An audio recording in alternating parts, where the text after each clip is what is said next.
Welcome to Top 10 Secret, where we uncover the most chilling and mysterious stories. Today, we're diving into a world of eerie mysteries, unexplained phenomena, and spine-chilling tales that will leave you questioning reality. From ancient curses and lurking shadows to baffling disappearances, these stories are not for the faint of heart. The highlight of today's episode: the call from the dark night. A whisper echoing from the shadows, a mysterious late-night phone call, and a disappearance without a trace. Do you dare listen until the very end? Stay calm, don't turn off the lights, and join Top 10 Secret on this journey into the most terrifying mysteries.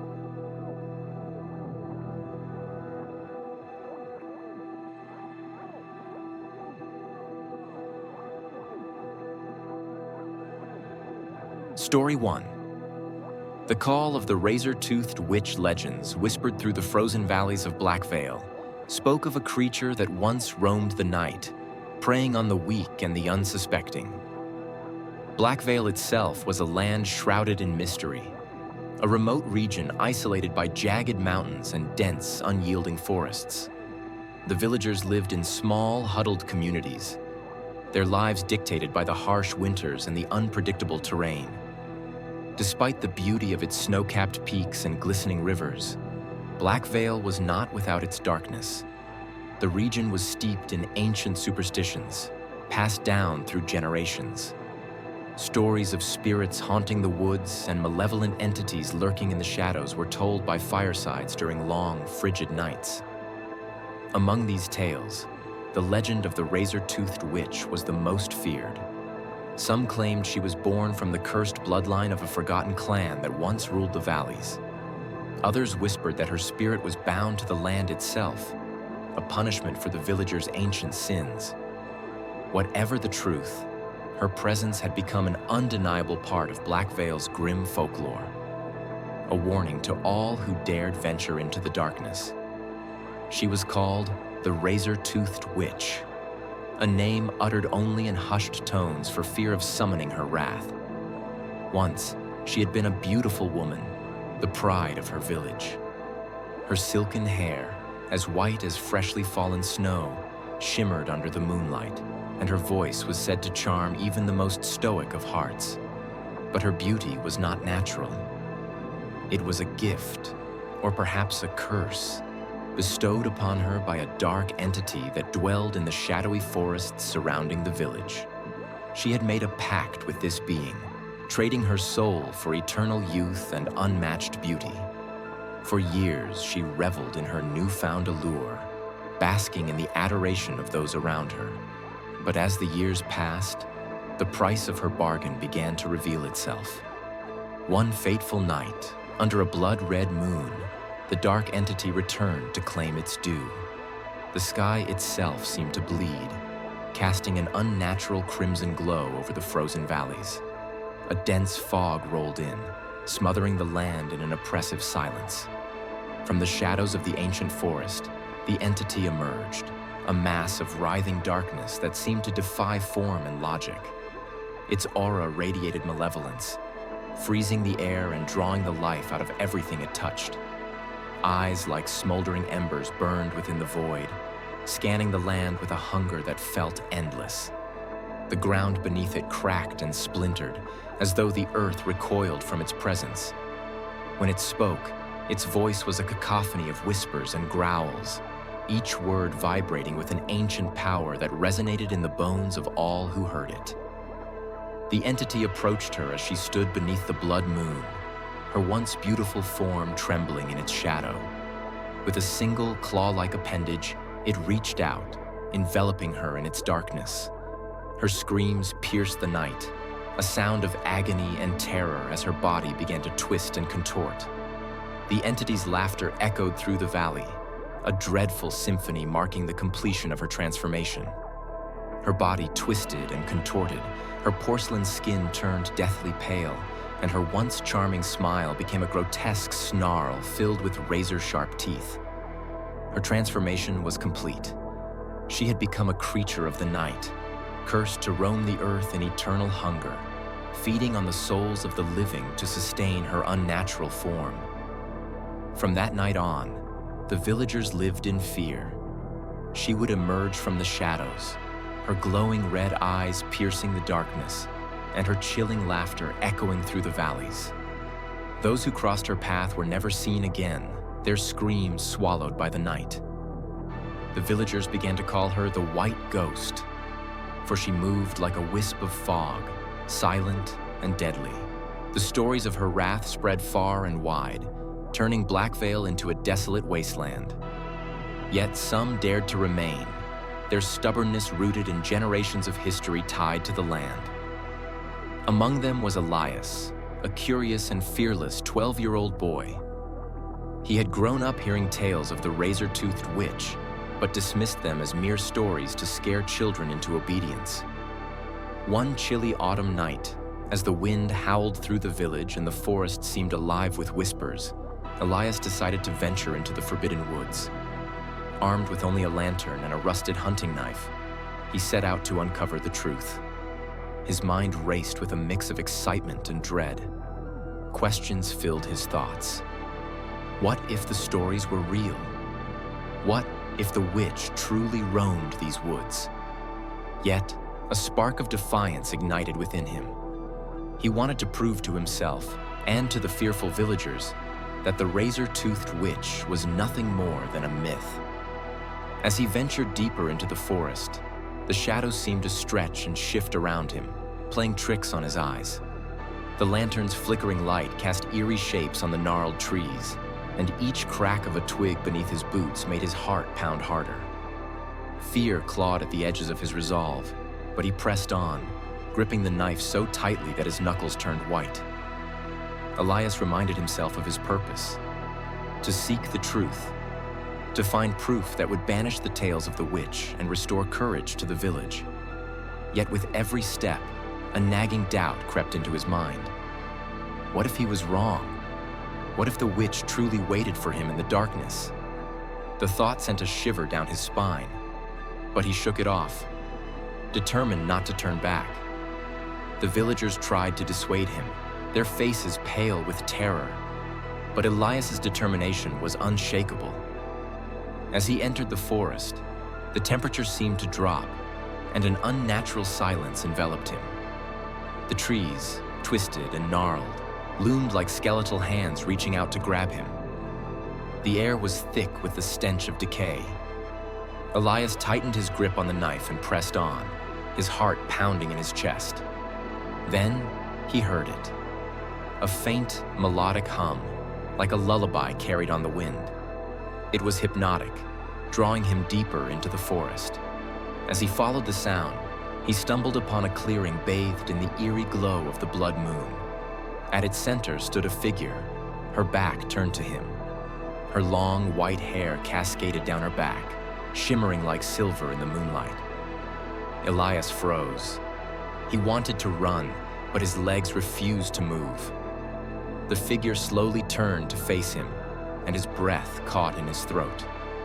Her face was both beautiful and horrifying, her glowing red eyes locking onto his. She smiled, revealing a mouth full of teeth as sharp as knives. "Hello, little one," she purred, her voice like silk laced with venom. "What brings you to my woods?" Elias tried to speak, but no sound came out. The witch took a step toward him, her movements unnaturally fluid, like a predator stalking its prey. Just as she reached out a clawed hand to touch him, a blinding light erupted from the pendant around his neck. It was an amulet his grandmother had given him, said to protect against evil. The witch hissed and recoiled, her skin sizzling where the light touched her. Elias seized the moment to flee, running as fast as his legs could carry him. Behind him, her enraged screams echoed through the forest, promising vengeance. When he returned to the village, the elders gathered around him, their faces grave. Elias recounted his encounter, and the elders shared the full story of the witch's origin. She had been one of their own, a woman who had succumbed to greed and vanity, sealing her fate with dark magic. The villagers had tried to banish her, but her power was too great. Their first attempt was a simple exorcism led by the village priest, who chanted holy verses and sprinkled blessed water across the forest. But the witch mocked their efforts, turning the water to blood and filling the air with the stench of decay. Desperate, the villagers sought out ancient rituals passed down from their ancestors. They gathered rare herbs, sacrificed livestock under the light of the full moon, and recited incantations in a forgotten language. Each time, the witch retaliated with terrifying force. Plagues of rats swarmed their homes, crops withered overnight, and strange, haunting figures appeared at the edges of their vision. One particularly harrowing attempt involved the sacrifice of a young girl, believed to be pure enough to bind the witch's spirit. The villagers, driven by fear, performed the ritual at the heart of the forest. But as the girl's blood seeped into the ground, the witch appeared, her laughter slicing through the night. She consumed the child's soul before their eyes, her power growing even greater. From that day on, the villagers dared not attempt another banishment. Instead, they turned to binding her within the forest, using sacred symbols and wards to keep her contained. But even these measures began to falter over time, her hatred seeping through the barriers like poison. Each failed attempt only deepened their despair, leaving them to wonder if she could ever truly be stopped. Instead, they had turned to ancient rituals to bind her to the forest, but the spell was weakening. "She cannot be killed," one elder whispered. "But perhaps she can be contained again." As the blood moon reached its zenith, the villagers prepared for a desperate attempt to bind the witch once more. They gathered in the church, its walls adorned with protective symbols and relics. The plan was to lure her to the village and trap her in a circle of consecrated salt and holy water, where the binding ritual could be performed. Elias volunteered to be the bait. Despite the protests of the elders, he insisted it was his responsibility. With the amulet around his neck and a torch in hand, he ventured into the forest once more, calling out to the witch. "I'm here," he shouted. "Come and get me." Her laughter echoed around him, chilling him to the bone. "Brave little boy," she mocked. "You think you can outwit me?"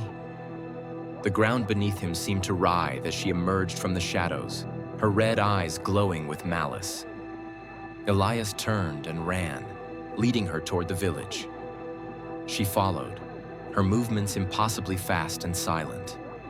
When he reached the church, the villagers sprang into action, surrounding her with the circle. She thrashed and screamed, her claws tearing at the invisible barrier. The elders began chanting the incantation, their voices trembling with fear and determination. The witch's screams grew louder, her form twisting and contorting as the ritual took hold. But just as the binding circle began to close around her, she lunged at Elias, her claws grazing his arm. He fell to the ground, clutching the amulet as the light flared one final time. When the light faded, the witch was gone. The villagers breathed a collective sigh of relief, believing they had succeeded. But their victory was short-lived. That night, as they celebrated, a chilling wind swept through the village, and the sound of distant laughter echoed on the breeze. Elias woke in a cold sweat, his arm throbbing where the witch had scratched him. He looked at the wound and saw something that made his blood run cold.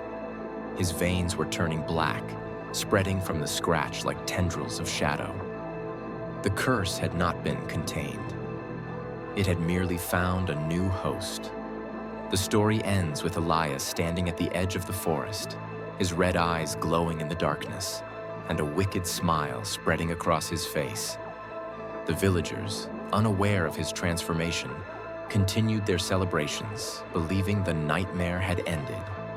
Yet, as the hours passed, the once joyous sounds of revelry faded into silence. Elias, now harboring the essence of the razor-toothed witch, felt an insatiable hunger growing within him.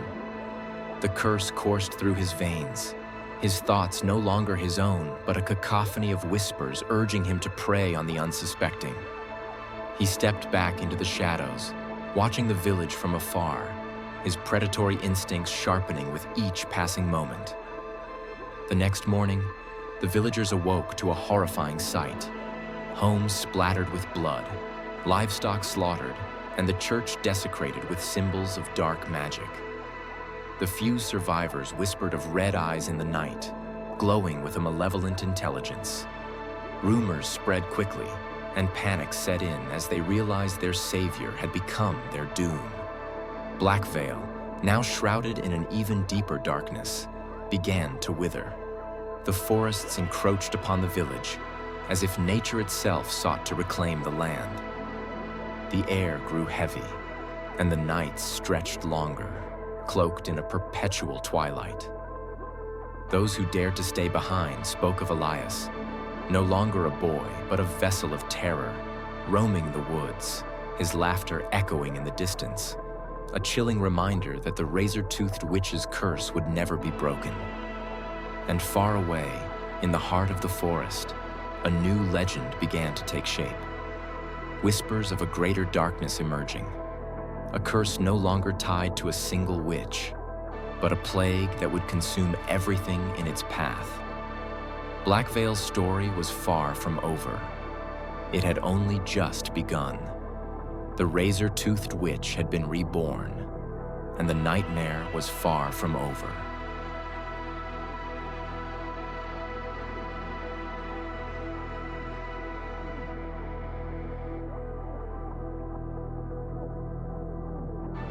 Story 2. Blood Moon and the Dark Lord legend has it that every 1,000 years, under the blood-red light of the blood moon, an ancient evil force will be resurrected to rule the world. According to the accounts of ancient sorcerers, the blood moon is not a natural phenomenon, but the result of an ancient ritual performed by dark worshippers. They summoned power from the abyss in exchange for the souls of thousands of innocent people. When the blood moon appears, terrifying omens will spread across the land. Animals go mad, dogs howl under the moonlight, and flocks of birds fall dead from the sky. Trees wither overnight, and rivers turn crimson as blood. Infants cry incessantly, and the elderly dream of a colossal shadow devouring the world. All these signs herald the return of Lord Vlad. Lord Vlad, a name that once spread terror across the continent, was sealed centuries ago by an alliance of hunters and sorcerers. But his curse never disappeared. It merely awaited the right moment to rise again. That night, the sky burned crimson, and the light of the blood moon stretched across the barren lands. The Soulbreaker Castle, where Vlad was sealed, trembled with strange noises. Deep within the dark dungeons, ancient stones quivered, and from the earth, a massive coffin burst open. A thick black mist poured out, carrying with it the agonized screams of thousands of souls. Vlad was reborn. He emerged, a towering figure with a pallid face like a corpse, but with eyes that glowed red with eternal vitality. The skulls adorning his cloak were not mere decorations.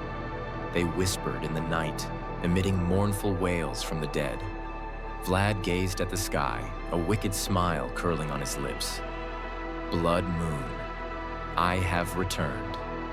Part 2, The Wailing Screams. Rumors of Vlad's resurrection spread like wildfire. Villages surrounding Soulbreaker Castle vanished one by one into the night. Ravenshade was once a peaceful village, with golden wheat fields and the laughter of children echoing throughout. The villagers often gathered around bonfires at night, sharing tales of ancient legends, unaware of the impending catastrophe. One night, they saw the blood-red glow of the blood moon, and at the same time, a dense black fog engulfed the village. The howling wind sounded like mournful cries, and one by one, the villagers disappeared without a trace. In Moonvale, the villagers were known for their livestock and traditional feasts. But on that day, herds of cattle suddenly went berserk, smashing into pens and attacking their owners.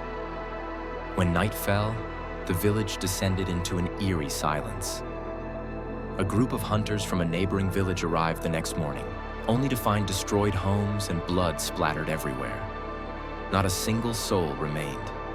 These horrific stories repeated across the land, each village bearing its own unique nightmare, all leading to the same conclusion.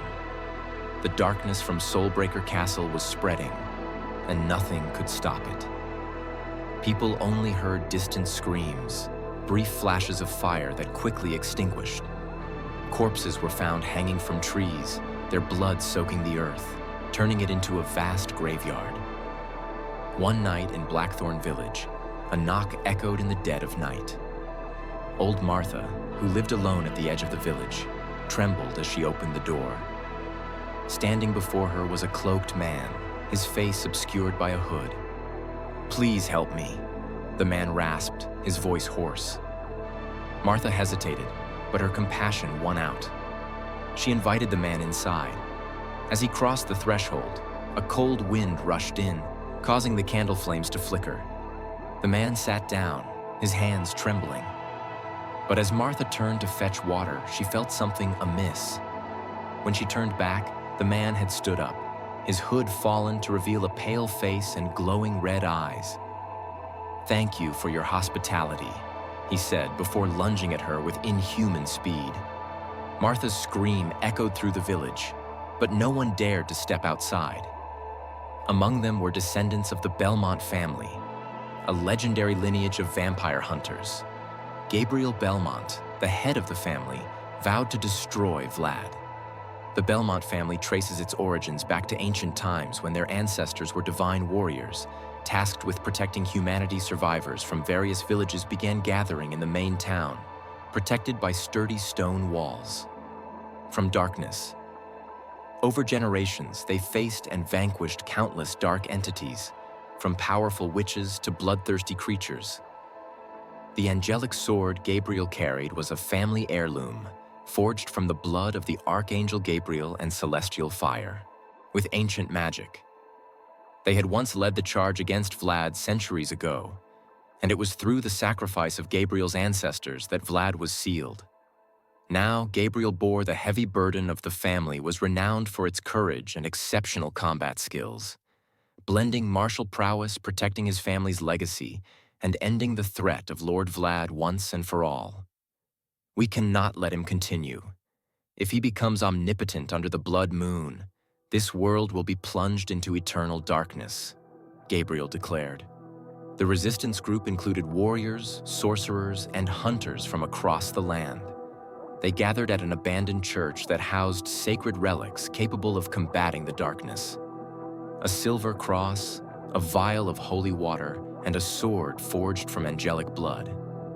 But to use these artifacts, they had to reach the heart of Soulbreaker Castle. That night, they began their journey. A cold wind blew, carrying the stench of blood and death. As they approached the castle, whispers echoed from the shadows. A sorcerer in the group suddenly froze, his eyes vacant before collapsing. A deep bite mark was visible on his neck. "They are watching us," Gabriel said, gripping his sword tightly. "We must not stop." Soulbreaker Castle loomed under the blood moon, its spires piercing the heavens as if to tear the sky apart. As the resistance entered the gates, they were engulfed by impenetrable darkness. The walls oozed blood, and the cries of trapped souls echoed throughout. Inside the grand hall, Vlad sat on his throne. He was not alone. His vampire legion, bloodthirsty creatures with massive bat wings, stood ready. "You think you can destroy me?" Vlad laughed. "I am eternal. You are but dust."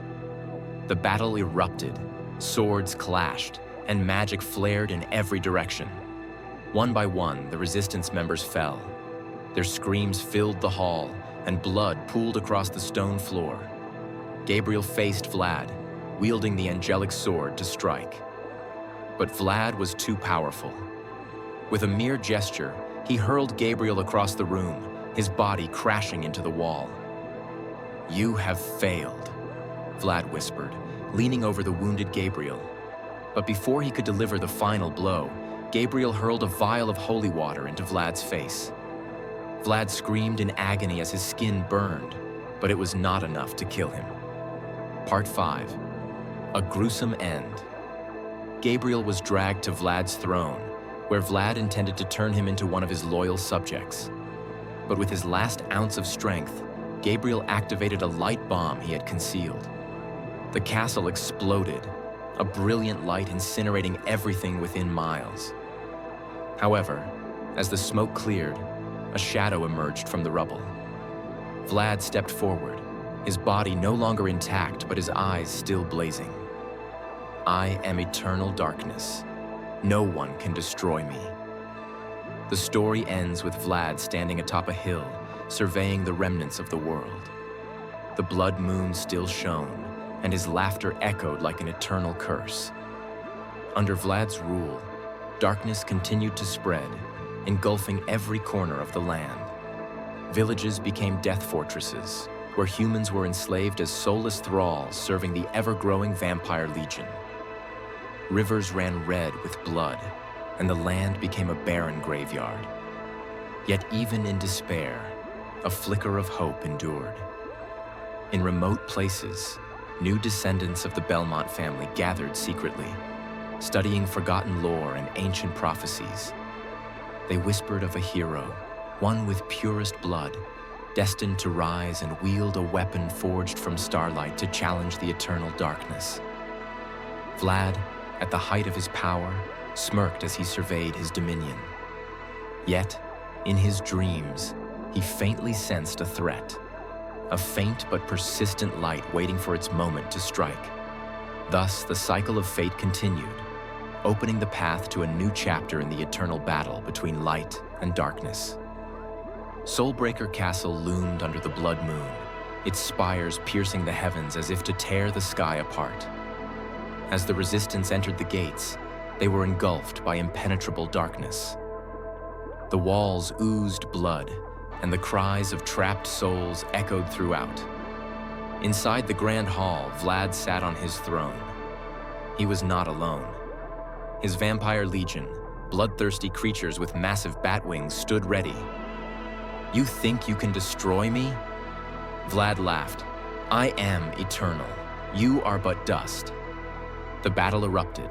Swords clashed, and magic flared in every direction. One by one, the resistance members fell. Their screams filled the hall, and blood pooled across the stone floor. Gabriel faced Vlad, wielding the angelic sword to strike, but Vlad was too powerful. With a mere gesture, he hurled Gabriel across the room, his body crashing into the wall. "You have failed," Vlad whispered, leaning over the wounded Gabriel. But before he could deliver the final blow, Gabriel hurled a vial of holy water into Vlad's face. Vlad screamed in agony as his skin burned, but it was not enough to kill him. Gabriel was dragged to Vlad's throne, where Vlad intended to turn him into one of his loyal subjects. But with his last ounce of strength, Gabriel activated a light bomb he had concealed. The castle exploded, a brilliant light incinerating everything within miles. However, as the smoke cleared, a shadow emerged from the rubble. Vlad stepped forward, his body no longer intact but his eyes still blazing. "I am eternal darkness. No one can destroy me." The story ends with Vlad standing atop a hill, surveying the remnants of the world. The blood moon still shone, and his laughter echoed like an eternal curse. Under Vlad's rule, darkness continued to spread, engulfing every corner of the land. Villages became death fortresses, where humans were enslaved as soulless thralls serving the ever-growing vampire legion. Rivers ran red with blood, and the land became a barren graveyard. Yet even in despair, a flicker of hope endured. In remote places, new descendants of the Belmont family gathered secretly, studying forgotten lore and ancient prophecies. They whispered of a hero, one with purest blood, destined to rise and wield a weapon forged from starlight to challenge the eternal darkness. Vlad, at the height of his power, smirked as he surveyed his dominion. Yet, in his dreams, he faintly sensed a threat. A faint but persistent light waiting for its moment to strike. Thus, the cycle of fate continued, opening the path to a new chapter in the eternal battle between light and darkness.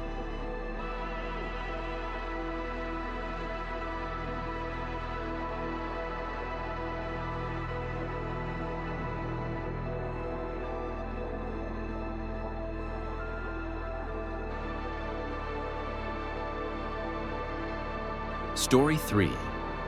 The Heart of Darkness. Long ago, in the timeless void, a realm that existed beyond the reach of mortal understanding, where the boundaries of heaven and hell blurred, a forbidden love was born. This void was not an empty space, but a churning sea of chaos, where fragments of creation collided and dissolved, and the echoes of forgotten realms whispered secrets to those who dared listen. It was said that the void was the birthplace of both angels and demons, a liminal realm where light and shadow intertwined before splitting into the opposing forces of order and chaos. The boundary itself was alive, a shimmering veil of energy that pulsed with the collective will of heaven and hell. It was a place where even the bravest feared to tread, for to touch the veil was to risk obliteration or worse, being consumed by its endless, hungering power. Seraphina, an angel forged from the first light of creation, carried within her the purity of celestial grace. Azazel, a demon birthed from the fires of the abyss, embodied chaos and destruction. Their realms were meant to be eternally separate, their beings forever incompatible.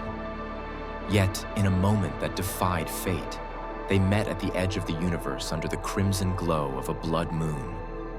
Azazel was captivated by Seraphina's ethereal beauty, her luminescent wings, her golden hair that shimmered like sunlight. Seraphina, in turn, was drawn to Azazel's raw power and the tragic sorrow that lingered in his fiery eyes. Despite the laws that forbade their union, they couldn't resist the pull between them. They met in secret, their encounters shrouded in shadows and stolen moments. But love between an angel and a demon was not only forbidden, it was dangerous. If we are to be together, we must bind our very souls, Azazel whispered one fateful night. His voice was heavy with desperation, his claws trembling as he cupped Seraphina's face. But such a union will demand more than we can give. Seraphina's eyes glistened with unshed tears, her heart aching with the weight of her choice. If the price is my light, I will pay it. Under the blood moon, they made their pact. The ritual began with a circle etched into the ground using Azazel's infernal claws, the lines glowing with a sickly red hue that seemed to pulse in time with the blood moon overhead. Seraphina stood at the center, her hands clasping a shard of divine crystal that radiated faint, trembling light. Around them, the air shimmered with raw energy, as if the very fabric of reality was straining under the weight of what they were about to do. Azazel chanted in the guttural language of the abyss, his voice resonating with an otherworldly cadence that sent shivers down Seraphina's spine. She responded with a hymn of light, her celestial tones weaving through his infernal incantations like threads of gold through shadow. The opposing forces of their words collided, creating a cacophony that made the heavens rumble and the earth tremble. When the final words were spoken, Azazel reached into his chest with a clawed hand, tearing out his heart.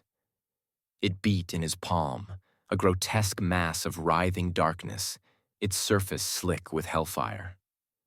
Seraphina hesitated only a moment before stepping forward, pressing her hands against the pulsing organ. A blinding light erupted from their contact, illuminating the night like a second sun. The blood moon seemed to bleed further, casting streams of crimson across the sky as the heavens cried out in protest.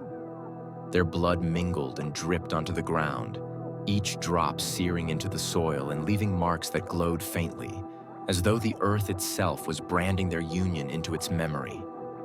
The pact was sealed, and with it, the balance of the cosmos was forever shattered. Azazel tore his own heart from his chest, its dark, pulsing mass glowing with hellish energy. Seraphina placed her hands upon it, letting her celestial essence flow into the heart. Their blood mingled, their souls intertwined. But as their union solidified, the heavens trembled, and hell itself recoiled. The balance of the cosmos had been shattered. Word of their union reached the Celestial Council. Seraphina was dragged back to the heavens in chains, her luminous wings stripped of their golden glow. The once gentle hymns of her brethren turned to thunderous accusations. She was declared a traitor, her name stricken from the Book of Light. "You have defiled the sacred order," the high seraph bellowed, his voice like the tolling of a death knell. "For your sin, you shall be cast into the void." Meanwhile, Azazel's betrayal enraged the lords of the abyss. They deemed him unworthy of his infernal station, branding him a traitor to darkness. He was cast into a pit of eternal flame, his flesh burned away and reformed endlessly, a torment meant to break even the strongest of demons. But neither Seraphina nor Azazel could be broken. Their love burned brighter than the punishments inflicted upon them. In her celestial prison, Seraphina whispered prayers not to the Creator, but to Azazel. In the depths of his torment, Azazel roared her name, his cries shaking the very foundations of hell. Their bond defied the separation of realms. And so, after centuries of suffering, Azazel clawed his way out of the abyss, his body scarred, but his resolve unbroken. Seraphina, now stripped of her wings and consumed by shadows, escaped her celestial prison. Together, they stood at the precipice of existence, their love transformed into something dark and terrible. Their reunion came at a cost. The moment Seraphina and Azazel embraced, the air around them grew thick with an oppressive energy. The sky, once a pale canvas of stars, darkened to an unnatural black, punctuated by flashes of crimson lightning that tore through the heavens. The ground trembled violently, splitting open to reveal rivers of molten fire that consumed entire forests in their wake. Villages nearby were not spared. People awoke in terror as their homes crumbled into ash, and the earth beneath them turned to quicksand. Screams echoed across the land as crops rotted in an instant, and livestock fell dead where they stood, their eyes glazed over with a milky white film. The very air grew toxic, choking those who dared to breathe it. In the skies, flocks of birds twisted and writhed unnaturally, their feathers falling like blackened snow before their lifeless bodies plummeted to the ground. Shadows, darker than the absence of light, crept over the land, swallowing everything they touched. The stars above blinked out one by one, as if the universe itself recoiled from the union of light and darkness. Even as the world around them unraveled, Seraphina and Azazel seemed oblivious, lost in the gravity of their love. Their union was an unstoppable force, an unyielding defiance against the cosmos. But it left devastation in its wake, a haunting reminder that some bonds, no matter how profound, come at too great a cost. The union of light and darkness created a force neither heaven nor hell could tolerate. This act of defiance destabilized the very cosmic laws that governed existence, creating ripples that stretched across the dimensions. The heavens quaked, their once immaculate harmony shattered by the influx of chaos, while hell itself roared in fury, its infernal fires dimming as an unnatural cold seeped into its depths. From the void, ancient entities stirred, beings older than creation, long imprisoned in the forgotten cracks of reality. These primordial forces, neither angelic nor demonic, awoke to the disruption, their forms slithering through the shadows of the void like unseen predators.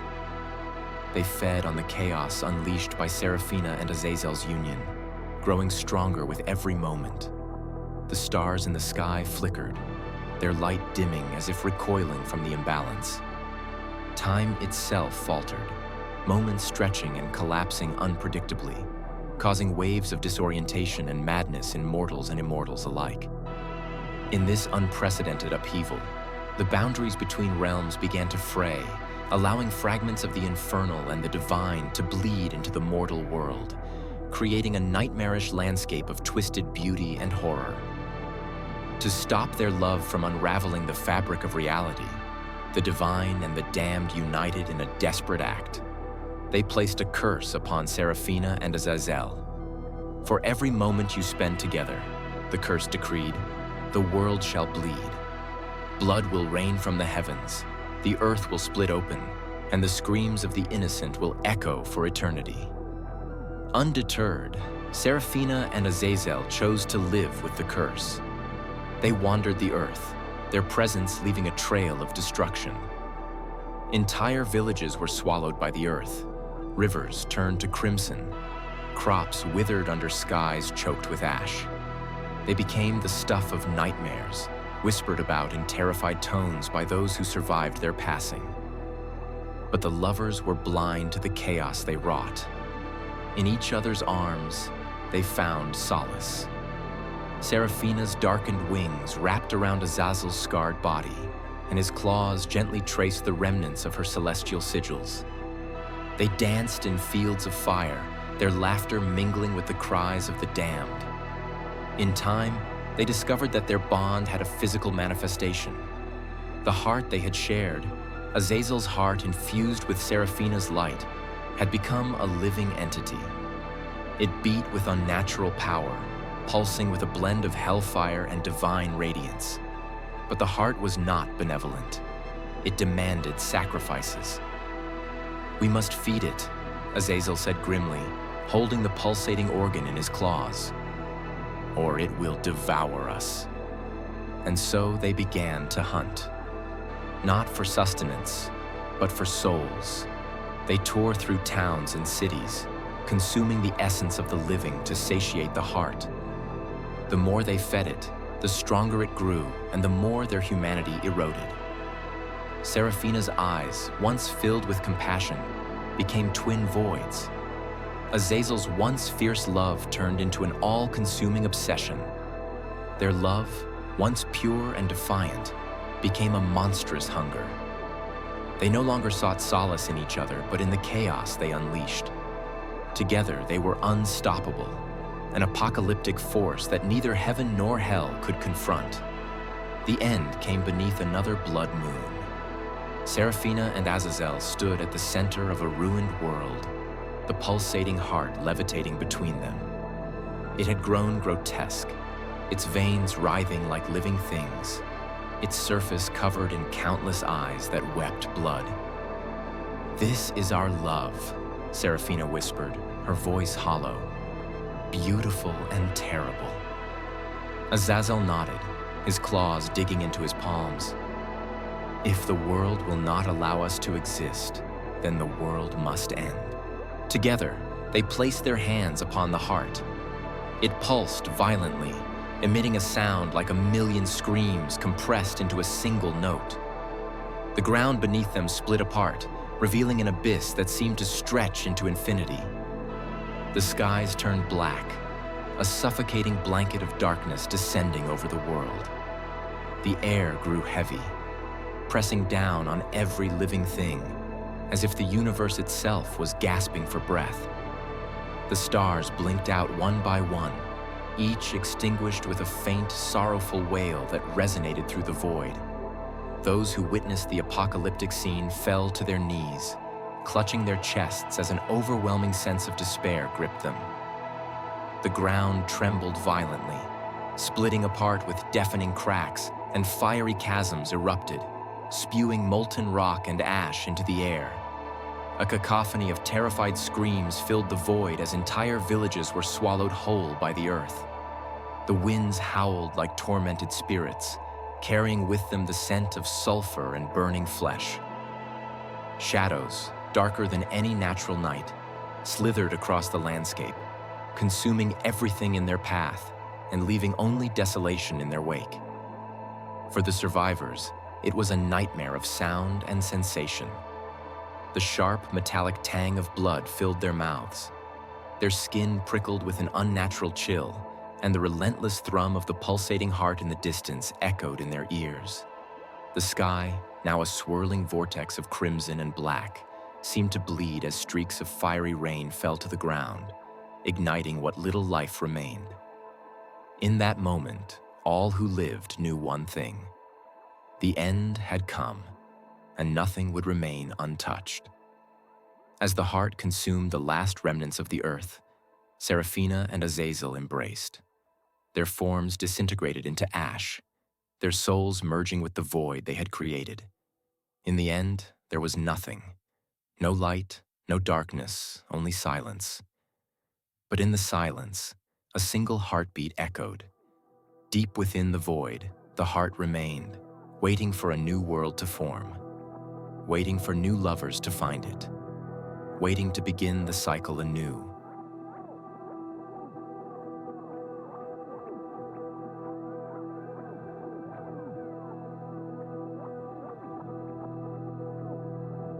Story 4. The Lonely Watcher. High above the forgotten cliffs, where the skies are eternally shrouded in storm clouds and the winds howl with an otherworldly lament, stands a figure frozen in time. Known as the Lonely Watcher, it is not merely a statue, but a being of unspeakable power trapped in stone.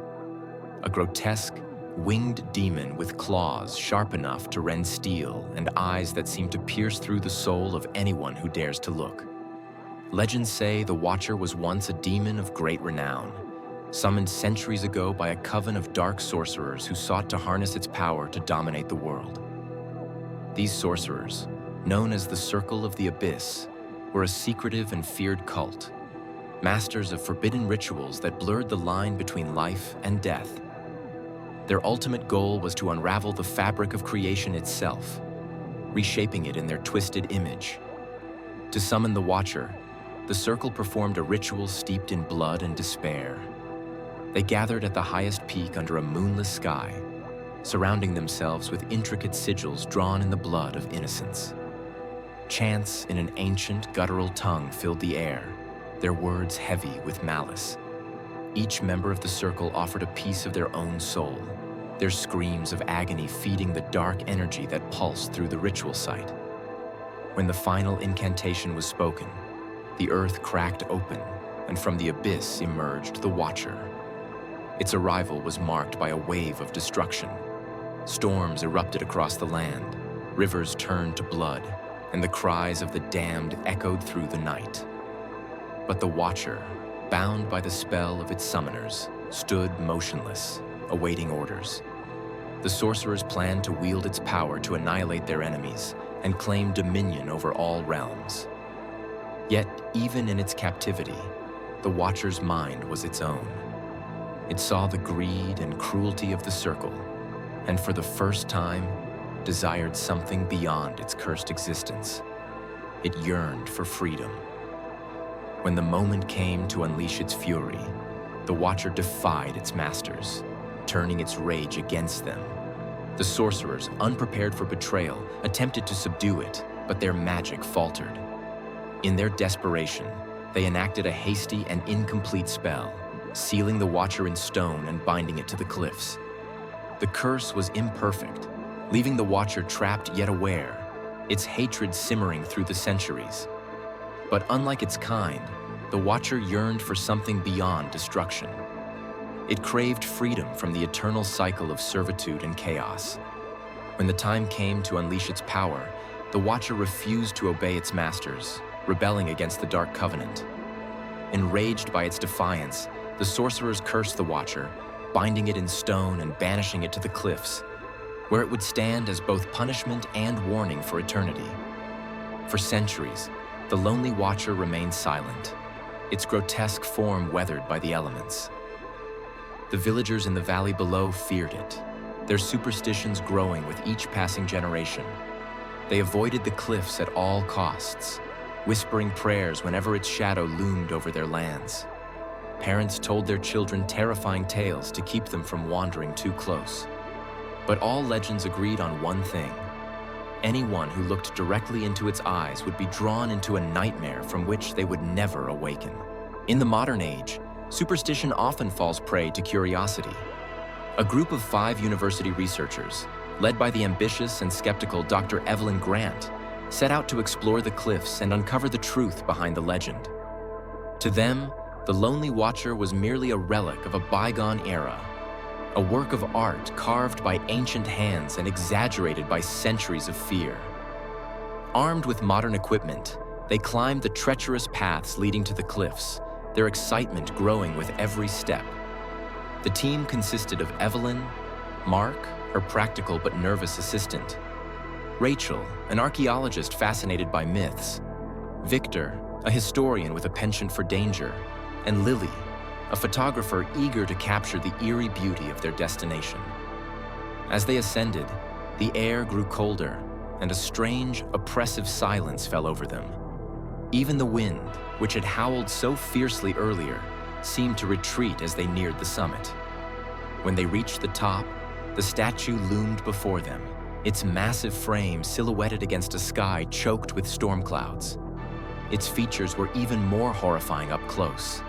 Jagged horns spiraled from its head, its wings were torn and tattered, and its eyes, though lifeless, seemed to burn with a malevolent energy.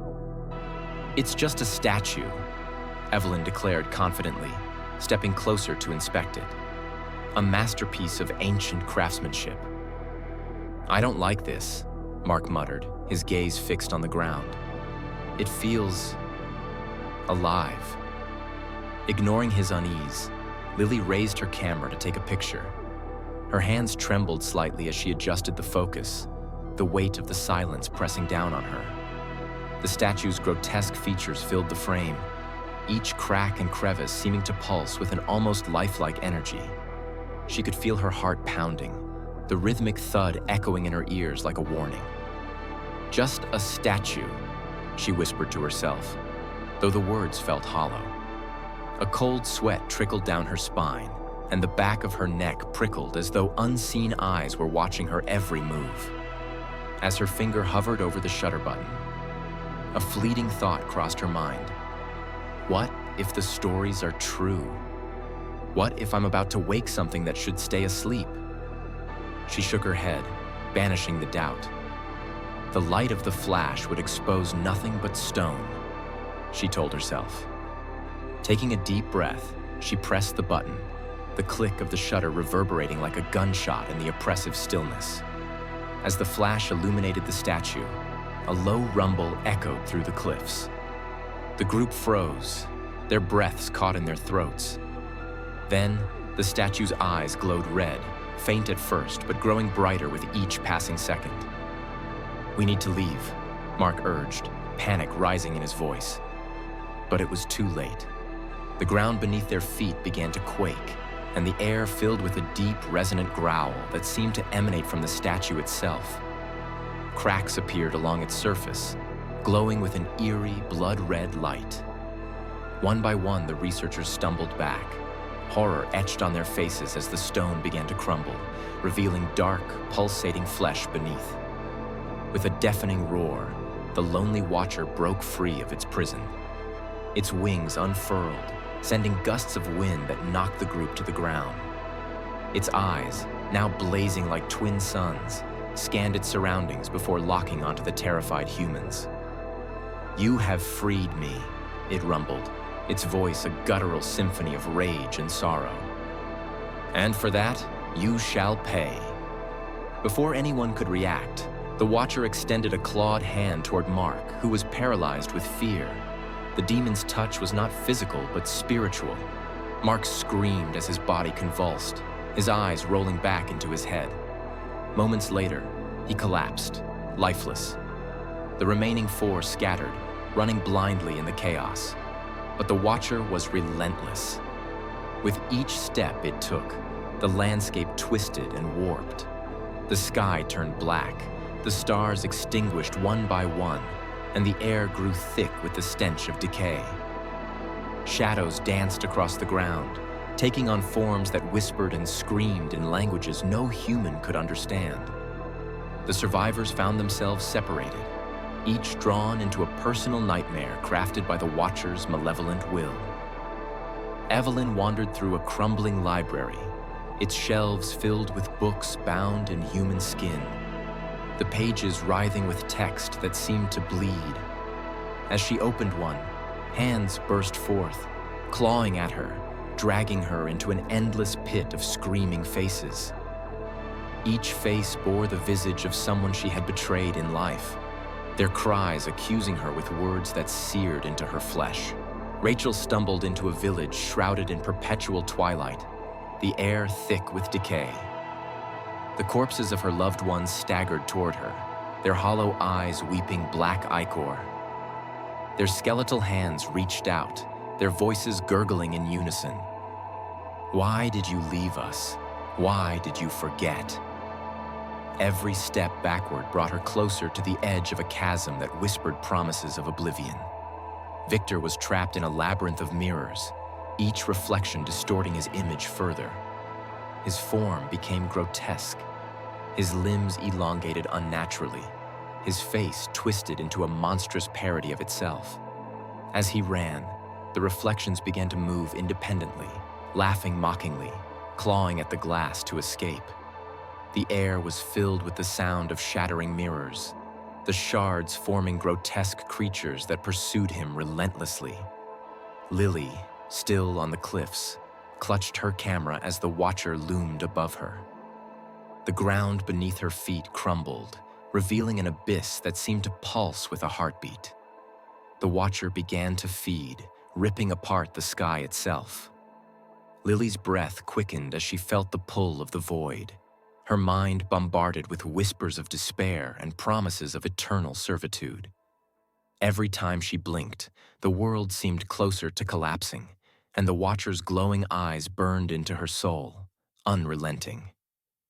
Evelyn wandered through a crumbling library, its shelves filled with books that screamed when opened. She was hunted by faceless figures whose touch burned like fire. Rachel found herself in a village of the dead, where the corpses of her loved ones accused her of abandoning them. Victor was trapped in an endless labyrinth of mirrors, each reflection distorting his image into something more monstrous. Only Lily remained on the cliffs, her camera clutched tightly in her hands. She watched in horror as the Watcher began to feed, its claws ripping into the fabric of reality itself, drawing out the essence of the world and consuming it. The landscape around her was disintegrating, unraveling into a void of endless darkness. Desperate, Lily raised her camera and snapped a photo. The flash startled the Watcher, its gaze snapping to her. For a moment, their eyes met, and Lily felt her mind begin to fracture. But instead of succumbing, she whispered a prayer, not to any god, but to the spirits of the land that the Watcher had once defied.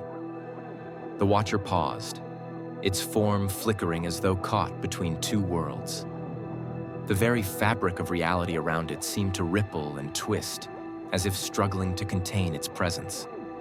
Stars in the night sky flickered erratically, some extinguishing entirely while others burned brighter, bleeding colors unknown to mortal eyes. A low, resonant hum filled the air, vibrating deep into the bones of anyone nearby. A sound that felt ancient and eternal. As the Watcher writhed, the void beyond the cliffs began to bleed shadows, immense shifting forms that moved with purpose but no discernible shape. These were the forgotten entities, long banished to the outer edges of existence, drawn by the Watcher's awakening. Their whispers, unintelligible yet maddening, echoed across the cliffs, threatening to fracture the minds of anyone who heard them. The storm above intensified, lightning carving symbols of unknown origin into the darkened clouds. Each strike seemed to draw closer, as if the storm itself sought to punish the Watcher for its defiance. Space and time warped, creating brief, disjointed glimpses of other worlds. A ruined battlefield drenched in blood, a city of infinite spires collapsing into an abyss, and a sea of stars being devoured by a vast, unseeable maw. The Watcher's roar split the air, not just of rage, but of desperation, as though it was fighting forces far beyond mortal comprehension. It was not simply caught between two worlds. It was a battleground for cosmic energies far older and more powerful than anything humanity could fathom. It roared in fury, swiping at Lily, but she had already turned and run toward the edge of the cliffs. The storm above raged with renewed intensity, lightning striking the ground in blinding flashes. As Lily reached the edge, she turned one last time, raising her camera. "This ends now," she whispered, pressing the shutter. The flash ignited something within the Watcher. Its body convulsed, cracks spreading across its flesh. A deafening explosion rocked the cliffs as the demon was pulled back into the stone, its roar echoing into the void. The ground stabilized, the storm cleared, and silence fell once more. But Lily knew the curse was far from broken. As she looked down at her camera, the final photo showed not the lonely Watcher, but her own face, distorted, her eyes glowing red. The nightmare had ended. But as days passed, strange phenomena began to plague the village. Crops withered overnight, animals refused to leave their shelters, and a heavy fog rolled in, swallowing the Yei. In the valley below, the villagers saw a new shadow take its place on the cliffs. At first, they thought land in a perpetual twilight. The villagers whispered among themselves, their fear growing with each passing moment.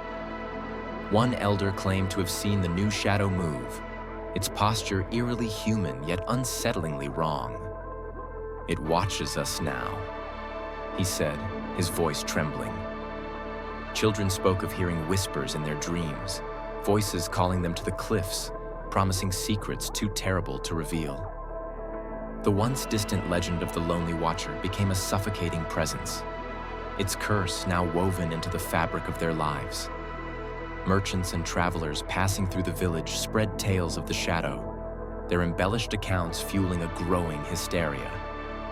Soon, neighboring towns avoided the valley entirely, calling it the Cursed Hollow. The villagers, trapped by fear and bound to their land, began to worship the shadow in desperation, leaving offerings at the base of the cliffs in hopes of appeasing whatever force now loomed above. And so, the legend grew, twisting with each retelling.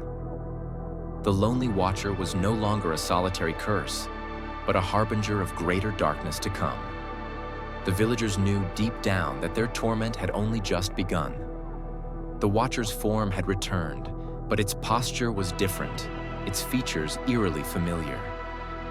A new legend began to spread. The Lonely Watcher was no longer alone. It had found its successor.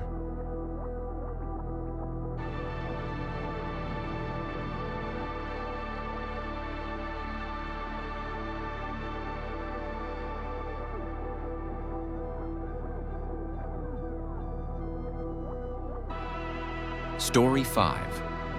The Queen of Shadows.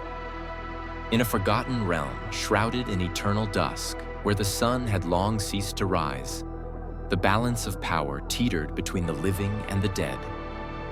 At its heart stood the King of Bones, a skeletal figure clad in a cloak of shadows, his crown forged from the souls of the damned.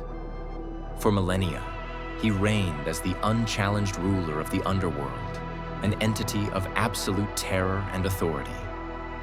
Yet, even death must evolve, a prophecy whispered by the oldest spirits in the sacred tongue of the forgotten, foretold of a queen who would rise from the mortal world, chosen not for purity, but for ambition and darkness. The tale was first uttered by the Oracle of Echoing Graves, a spirit bound to the underworld, whose every word resonated like the tolling of a bell. It spoke of a mortal with a soul darker than night, one who would willingly embrace the shadows and wield them as her own. The prophecy was etched into the Hall of Eternity, carved into the walls of obsidian by hands long turned to dust. Each line glowed faintly, as if alive, whispering its foreboding truth to any who dared listen. It warned that this queen would bring both power and peril. For while she would strengthen the throne, her ambition could one day unravel the delicate balance between realms. The King of Bones, weary of his solitude and eager to fulfill the ancient words, began his search. He scoured the mortal plane for centuries, watching as countless mortals lived and died, their souls never quite matching the darkness described in the prophecy.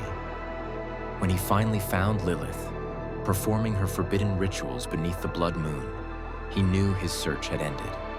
She was the one destined to wear the crown, her ambition blazing brighter than any he had seen before. The king, weary from eons of solitude, began to search for his queen, one who could share his throne and strengthen his dominion over both the living and the dead. The search ended with Lilith, a mortal woman whose obsession with death had consumed her. For years, Lilith delved into forbidden rituals, her nights spent poring over ancient, cursed tomes, and her days gathering relics from forgotten crypts. Her beauty was ethereal, but it was her unwavering ambition that drew the king's gaze. One fateful night, as Lilith performed a ritual beneath a blood-red moon, the air grew still, and the shadows in her room deepened. From the darkness emerged the King of Bones, his hollow eyes glowing with an unearthly light. In his skeletal hand, he held a crown of black iron, its edges sharp enough to pierce flesh. "Lilith," he rasped, his voice echoing like 1,000 whispers. "Your call has been heard. I offer you eternity as my queen. Rule with me, and the world shall bow at your feet." Lilith, undeterred by the figure before her, knelt in acceptance. "I have sought power my entire life. If this is the price, I pay it willingly." The king placed the crown upon her head, and as it touched her, a searing pain coursed through her body. Her mortal form twisted and contorted, her skin growing pale as death, her eyes darkening into twin voids. Her beauty became something otherworldly, terrifying yet irresistible. In her hands appeared a bouquet of black roses, their petals dripping with a crimson liquid that smelled of decay. As Queen of Shadows, Lilith was introduced to her new dominion, a desolate expanse where time held no meaning. The underworld was a land of eternal twilight, its skies a swirling mass of gray and black. Forests of skeletal trees stretched endlessly, their branches reaching like claws. Rivers of black ichor cut through the land, their surfaces reflecting the faces of the damned. The king guided her through the halls of his castle, a towering structure carved from obsidian and bone. Each step they took resonated with the cries of restless souls trapped within its walls. Lilith's gaze was unflinching. She drank in the sights with a mix of fascination and hunger. This was her realm now, and she intended to rule it completely. The king entrusted her with the most sacred duty of their kind, to maintain the balance between life and death. This duty was no simple task, but an intricate web of rituals and decisions that required both precision and resolve. At the heart of the process was the ritual of passage, performed at the River of Oblivion. Souls that lingered too long among the living were drawn to its shores, where Lilith was tasked with guiding them to the afterlife. She would kneel by the river, reciting ancient incantations that resonated with the cries of the damned, her voice weaving a bridge between realms. But it was not always a straightforward act. Some souls resisted, clinging to the mortal plane with desperate defiance. For these, Lilith had to make a choice: banish them to the depths of the void, where they would suffer eternal torment, or grant them mercy, allowing their essence to dissolve into the cosmic ether. Each decision weighed heavily, for every act of compassion weakened the barriers of the underworld, while every act of cruelty strengthened her power but darkened her own soul. Beyond the rituals, Lilith faced constant challenges. The veil between worlds was fragile, and tears would often appear, spilling chaos into both realms. She was required to mend these rifts, weaving the fabric of existence back together with threads of her own essence. The more she mended, the more the underworld seemed to tighten its grip on her, as if it demanded her complete submission in exchange for balance. It was a duty both sacred and insidious, testing her resolve and ambition at every turn. Souls that lingered too long among the living posed a threat to the natural order. It was Lilith's role to retrieve them, to ensure that the cycle of existence remained unbroken. But Lilith, ever ambitious, saw these tasks as opportunities to expand her power. Her first mission was to retrieve the soul of Erasmus, a necromancer who had cheated death for centuries. His defiance had weakened the veil between the worlds, allowing chaos to seep through. The king warned her of Erasmus's cunning and power, but Lilith dismissed his caution. She relished the challenge. Erasmus's lair lay deep within the heart of a cursed forest, a place where nature itself had twisted under the weight of dark magic. The trees were not merely gnarled and blackened. Their barks seemed to writhe, as if trying to escape their own roots. Leaves, slick with a viscous black liquid, dripped steadily onto the forest floor, creating a cacophony of faint plops that echoed unnaturally through the oppressive silence. The air was thick and heavy, carrying the scent of decay mixed with the acrid tang of burnt flesh. Unseen eyes seemed to watch from the shadows, their presence palpable but fleeting. The forest was alive with eerie sounds, whispers that came from no discernible source, distant screams abruptly cut short, and the occasional guttural growl of creatures that defied natural form. Spindly figures skittered between the trees, their limbs impossibly long, their movements jerky yet deliberate. The ground beneath Lilith's feet was soft and treacherous, as if the earth itself sought to swallow her whole.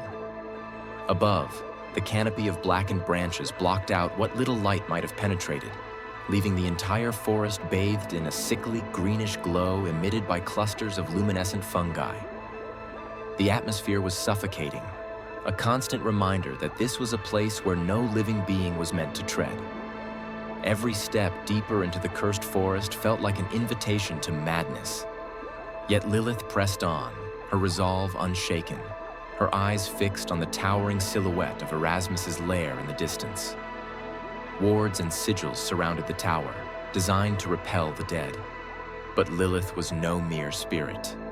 She moved like a shadow, slipping through the barriers with ease. Her skeletal crown gleamed faintly in the dim light as she approached. Erasmus awaited her within, his gaunt face etched with a mix of fear and determination. "You cannot take me," he spat.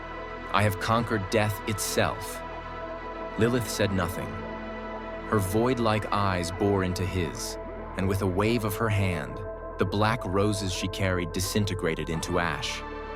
The ash swirled into tendrils of darkness, filling the room with an oppressive presence. Erasmus unleashed his magic, summoning flames and light to fend her off. But Lilith's power was absolute. With a flick of her wrist, she extinguished his defenses, and the tendrils wrapped around him, binding him in place. His screams echoed through the forest as she tore his soul from his body, dragging it into the abyss. When she returned to the underworld, the king praised her efficiency, but he also noticed the glint of hunger in her eyes. Lilith had tasted true power, and she wanted more. As decades passed in the mortal world, Lilith's influence grew. Her dominion expanded, and spirits flocked to her side, drawn by her charisma and strength. Lilith's rise was not merely a product of raw power. It was a calculated conquest of loyalty. She whispered promises of vengeance to restless souls, offering them a chance to exact retribution on those who had wronged them in life. To others, she promised freedom from the torment of the underworld, a reprieve that only she could grant. Her displays of power were equally mesmerizing and terrifying. In one instance, she shattered a rebellious spirit's essence with a mere glance, its fragmented cries echoing through the halls of the underworld as a warning to others. Yet, she tempered this cruelty with calculated kindness, restoring the lost memories of spirits who pledged their loyalty, giving them a semblance of peace within their torment.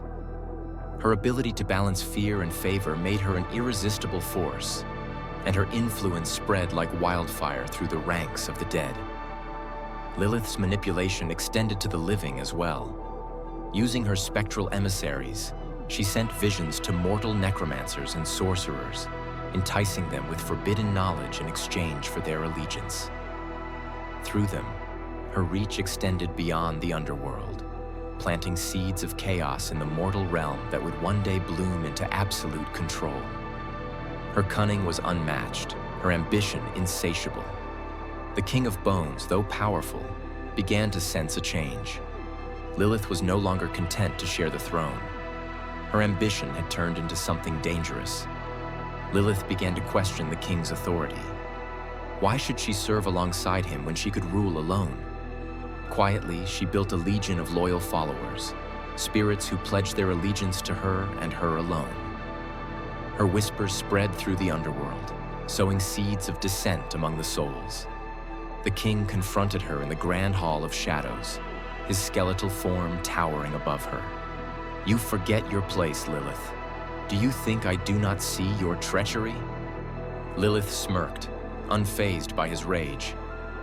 "You made me your equal, and now you fear me. Perhaps it is you who has forgotten your place." With that, the battle began. The king summoned the full might of the underworld, legions of the dead rising to his command. But Lilith was prepared. Her followers clashed with his, and the realm shook under the weight of their conflict. The skies split open, rivers boiled, and the cries of countless souls filled the air. In the end, Lilith emerged victorious. The King of Bones fell, his skeletal form crumbling to dust. With his destruction, the balance of the underworld shattered. As the sole ruler of the underworld, Lilith renamed it the Kingdom of Eternal Night. But her reign was far from stable. Without the king to uphold the balance, the boundaries between life and death dissolved. Spirits began to roam freely among the living, bringing with them madness and despair.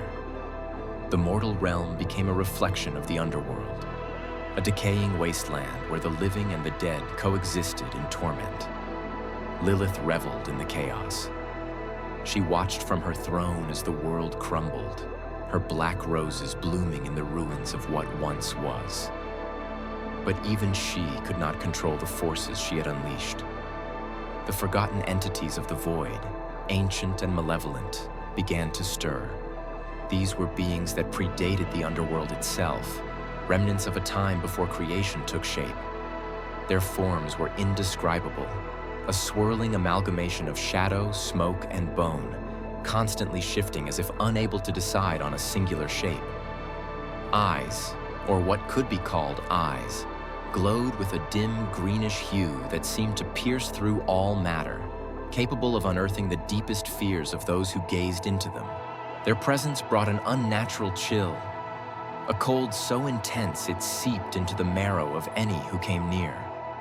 The very ground cracked and withered beneath them, and the air became suffocating, laden with whispers in languages no mortal or immortal could comprehend. These entities wielded powers far beyond the comprehension of even the King of Bones. They could unravel the threads of existence with a mere thought, folding time and space into twisted labyrinths of despair. As they stirred, they began to seep into Lilith's realm, their influence corroding everything they touched. Rivers of ichor turned to stagnant pools of venom, forests of skeletal trees crumbled into ash, and the skies dimmed into a colorless void. The spirits under Lilith's command faltered, their forms flickering and their loyalty wavering as the entity's whispers promised them freedom, or annihilation. The balance between realms was no longer threatened. It was on the brink of obliteration, and even Lilith's immense power seemed feeble in the face of these ancient horrors. Drawn by the imbalance, they seeped into her realm, their forms formless yet horrifying. The Queen of Shadows, once so confident in her power, now faced a threat beyond comprehension.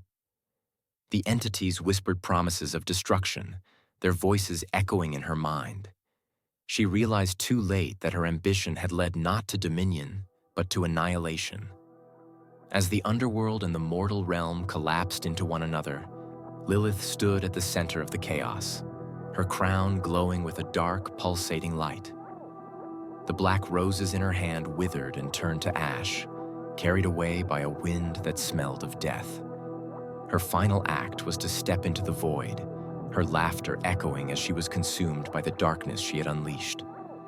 The world was left in silence, a desolate wasteland where neither life nor death held meaning. And in that silence, a new legend was born. The tale of the Queen of Shadows, whose ambition brought ruin to all.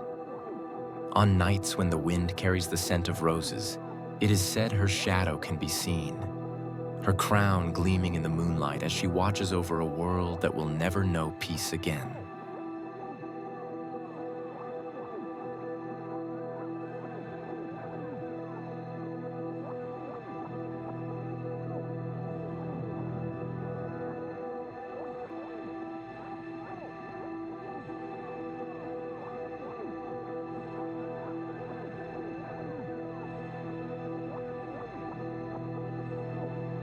Story 6. The Wailing Horde. The village of Eldermoor had always been cloaked in superstition, its people wary of the darkness that loomed just beyond their borders. Its history was one of whispered fears and strange occurrences, passed down through generations as both cautionary tales and grim truths. Eldermoor was built upon an ancient burial ground, a place where the boundaries between the living and the dead were said to blur. Every year, the villagers held the Festival of Shadows, a somber ritual in which they lit lanterns and placed them at the edge of the forest to appease the restless spirits rumored to dwell there. Legends told of past encounters with the supernatural, children who wandered too far into the woods and returned with hollow eyes and voices not their own, farmers who unearthed cursed artifacts that brought ruin to their crops and families. The elders spoke of an ancient priest who once tried to seal the malevolent forces surrounding Eldermoor by inscribing protective runes on the village's boundary stones. Yet, over time, many of these stones had been lost or forgotten, leaving the village vulnerable to the growing darkness that now seemed poised to consume it. The dense, fog-laden forests that surrounded the village were said to house ancient evils, whispered about in frightened tones by elders and ignored at great peril by the young. Of all the legends, none was as feared as the tale of the Wailing Horde. The Horde, according to lore, was a swarm of skeletal wraiths, their bodies cloaked in writhing shadows and pulsating purple flames. They were said to be the restless dead, souls who had died in unimaginable torment, and whose screams of agony echoed eternally through the void. These specters, imprisoned by a divine veil, were trapped in a liminal space between the mortal world and the abyss. For centuries, the veil held strong, keeping the horde at bay. But as the years passed, the veil weakened, frayed by the hubris and recklessness of humanity. The final breach occurred on a moonless night, when a group of desperate cultists gathered in the ruins of an ancient cathedral. Believing they could harness the power of the horde, they performed a forbidden ritual. Their chants, laced with the language of the damned, tore at the fabric of reality. The air grew cold and heavy, the candles sputtered out, and the ground trembled as the veil was finally torn asunder. From the rift emerged the Wailing Horde. The first to fall were the cultists themselves. Driven by desperation and greed, these individuals had sought the power of the Wailing Horde to rewrite their fates. Among them were exiled sorcerers, failed alchemists, and nobles cast down from their thrones. Each had suffered losses too great to bear, families torn apart by war, fortunes stolen by treachery, or legacies tarnished by disgrace. They believed the Horde's unholy power could be tamed, used to exact revenge on those who had wronged them and to ascend to godlike status. Their leader, a cunning and embittered scholar named Malric, had spent decades piecing together fragments of forbidden texts, weaving a ritual he believed would bind the Horde to his will. His arrogance blinded him to the true nature of the specters he sought to command. As the ritual began, he and his followers chanted with feverish devotion, their voices blending with the otherworldly echoes of the veil's unraveling. But when the rift opened and the first wraith emerged, it became clear they had made a grave miscalculation. The Horde was not something to be controlled. It was a force of pure malice, and it hungered for the very souls of those who had summoned it. The cultists' screams of triumph turned to terror as the wraiths descended upon them, their skeletal hands tearing through flesh and spirit alike. Malric's final moments were spent staring into the blazing eyes of the Herald, realizing too late that his ambition had doomed them all. The Horde descended upon them like a living storm, their skeletal hands tearing flesh from bone with inhuman ferocity. The cultists' screams were short-lived, drowned out by the cacophony of wails emanating from the Horde. Purple flames engulfed their bodies, reducing them to ash within moments. The specters spread outward from the cathedral, their presence heralded by an unnatural chill that blanketed the land. Elder Moor was their next target. The villagers awoke to the sound of distant wails that grew louder and more agonizing with each passing moment. Doors splintered under invisible forces, windows shattered, and purple flames began to lick at the edges of homes. Shadows danced unnaturally on the walls, twisting into grotesque forms that seemed to mock their victims. Among the chaos was Amara, a healer who had always dismissed the village legends as mere superstition. But as the Horde swept through the streets, leaving only destruction in their wake, she realized the stories were true. She watched helplessly as her neighbors were dragged into the shadows, their screams abruptly silenced. The sky above turned a sickly violet, and the air became thick with the stench of sulfur and decay. Amara knew she couldn't run. The faces of the villagers flashed through her mind, the children she had bandaged after their falls, the elderly she had comforted in their final days, and the friends who had laughed with her at the Festival of Shadows. These were her people, her family in all but blood, and she could not abandon them to the horrors sweeping through the streets. Every fiber of her being screamed to flee, to escape the rising tide of death and despair, but her heart refused. She thought of her late mother, who had taught her the sacred rituals and passed down the relics now clutched in her trembling hands. Her mother had once said, "We are not just healers, Amara. We are protectors. When the darkness comes, we are the light."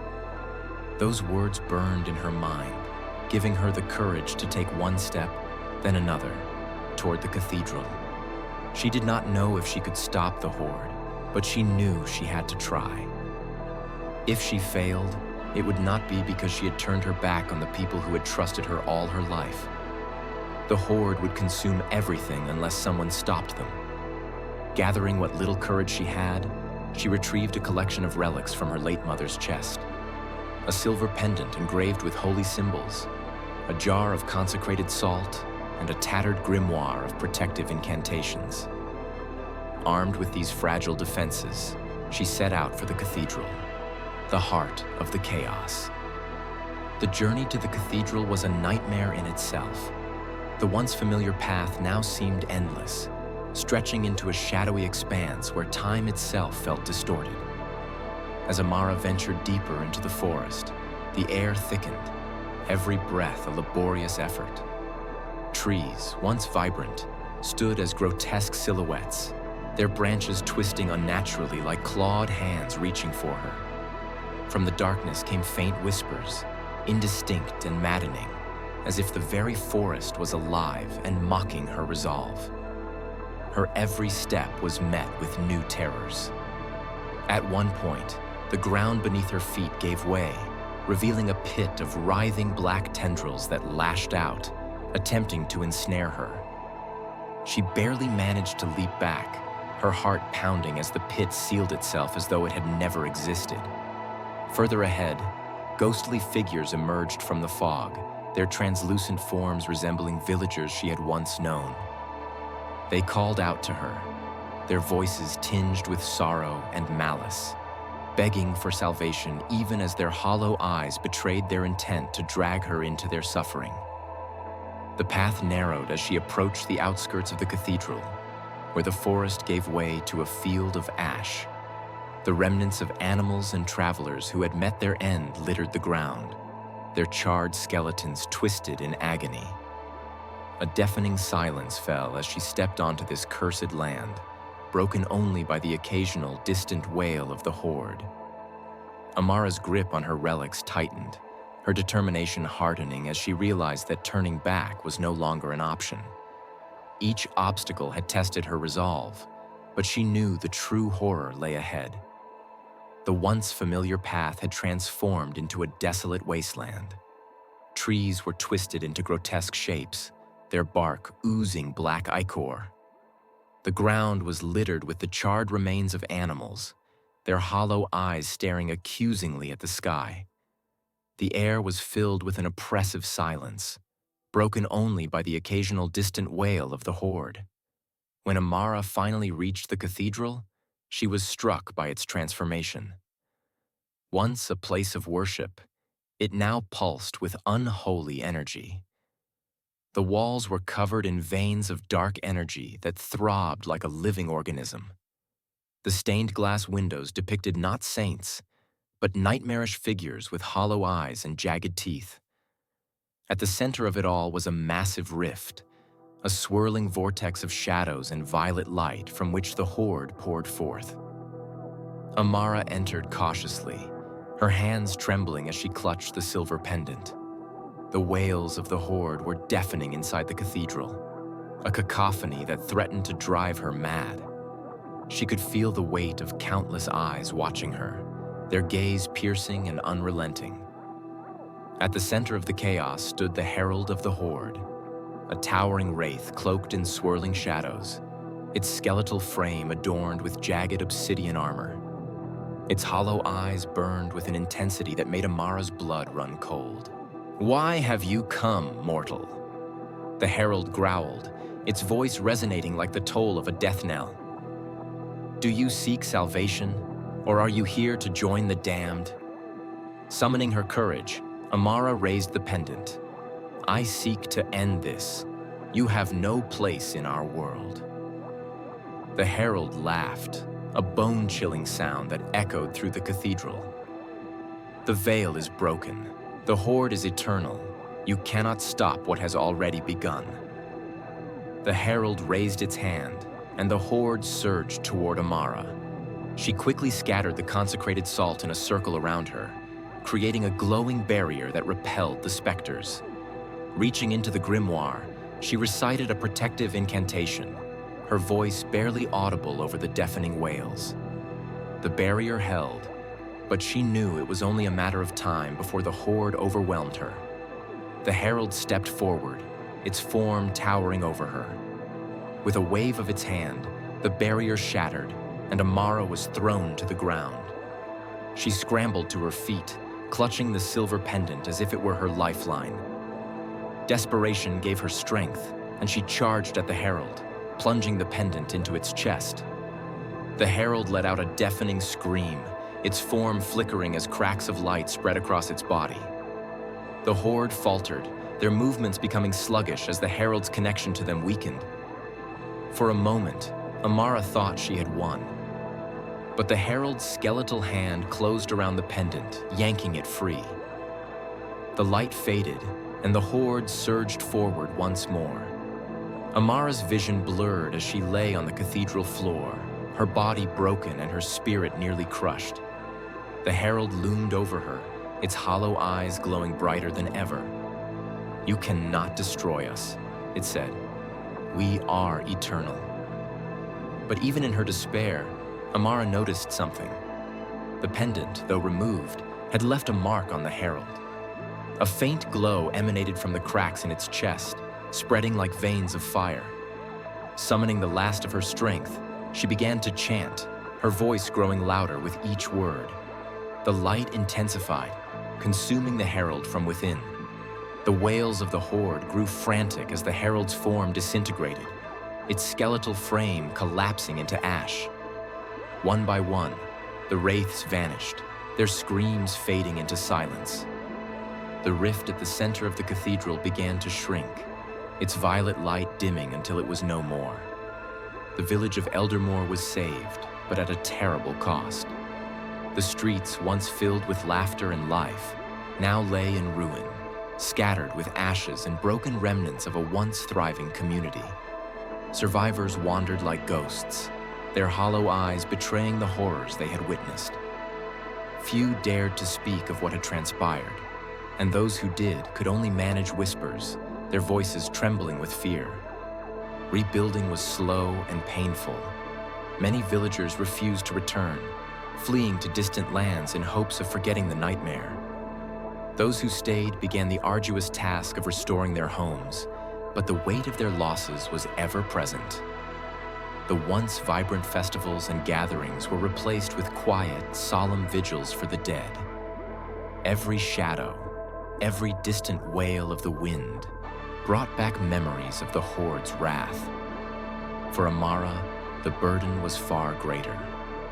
The light that now burned within her gave her visions of the veil, its fragile threads, the looming darkness beyond, and the constant threat of another breach. She carried the guilt of those who had perished and the knowledge that her actions had only delayed the inevitable. Her dreams were haunted by the faces of the horde, their hollow eyes and skeletal hands reaching for her, accusing her of meddling in forces beyond mortal comprehension. The villagers began to see Amara as both a savior and a harbinger. They left offerings outside her makeshift shelter, pleading for her protection but also avoiding her presence. Stories of her bravery and the light within her grew into myths, yet they were tinged with fear, as if she carried the very curse she had fought to destroy. As the years passed, new warnings were carved into the stones that marked the village's boundaries. They spoke of the veil, of the wailing horde, and of the price paid for tampering with the balance of life and death.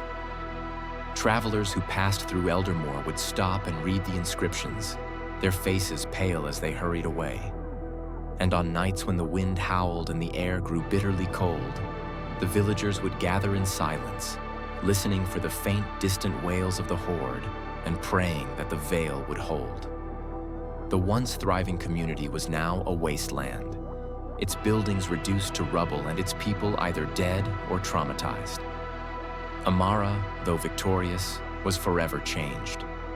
The light that had destroyed the herald now burned within her, a constant reminder of the horrors she had faced. She left Eldermoor, wandering the desolate lands as a guardian against the darkness. But the veil, though mended, remained fragile. And on nights when the wind howled and the air grew cold, the villagers whispered of the wailing horde, their story a warning to never again tamper with the delicate balance between life and death.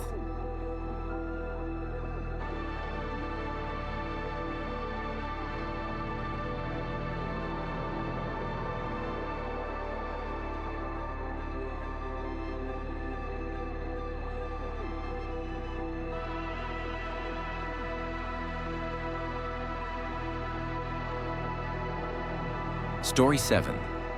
The Ferryman's Lantern.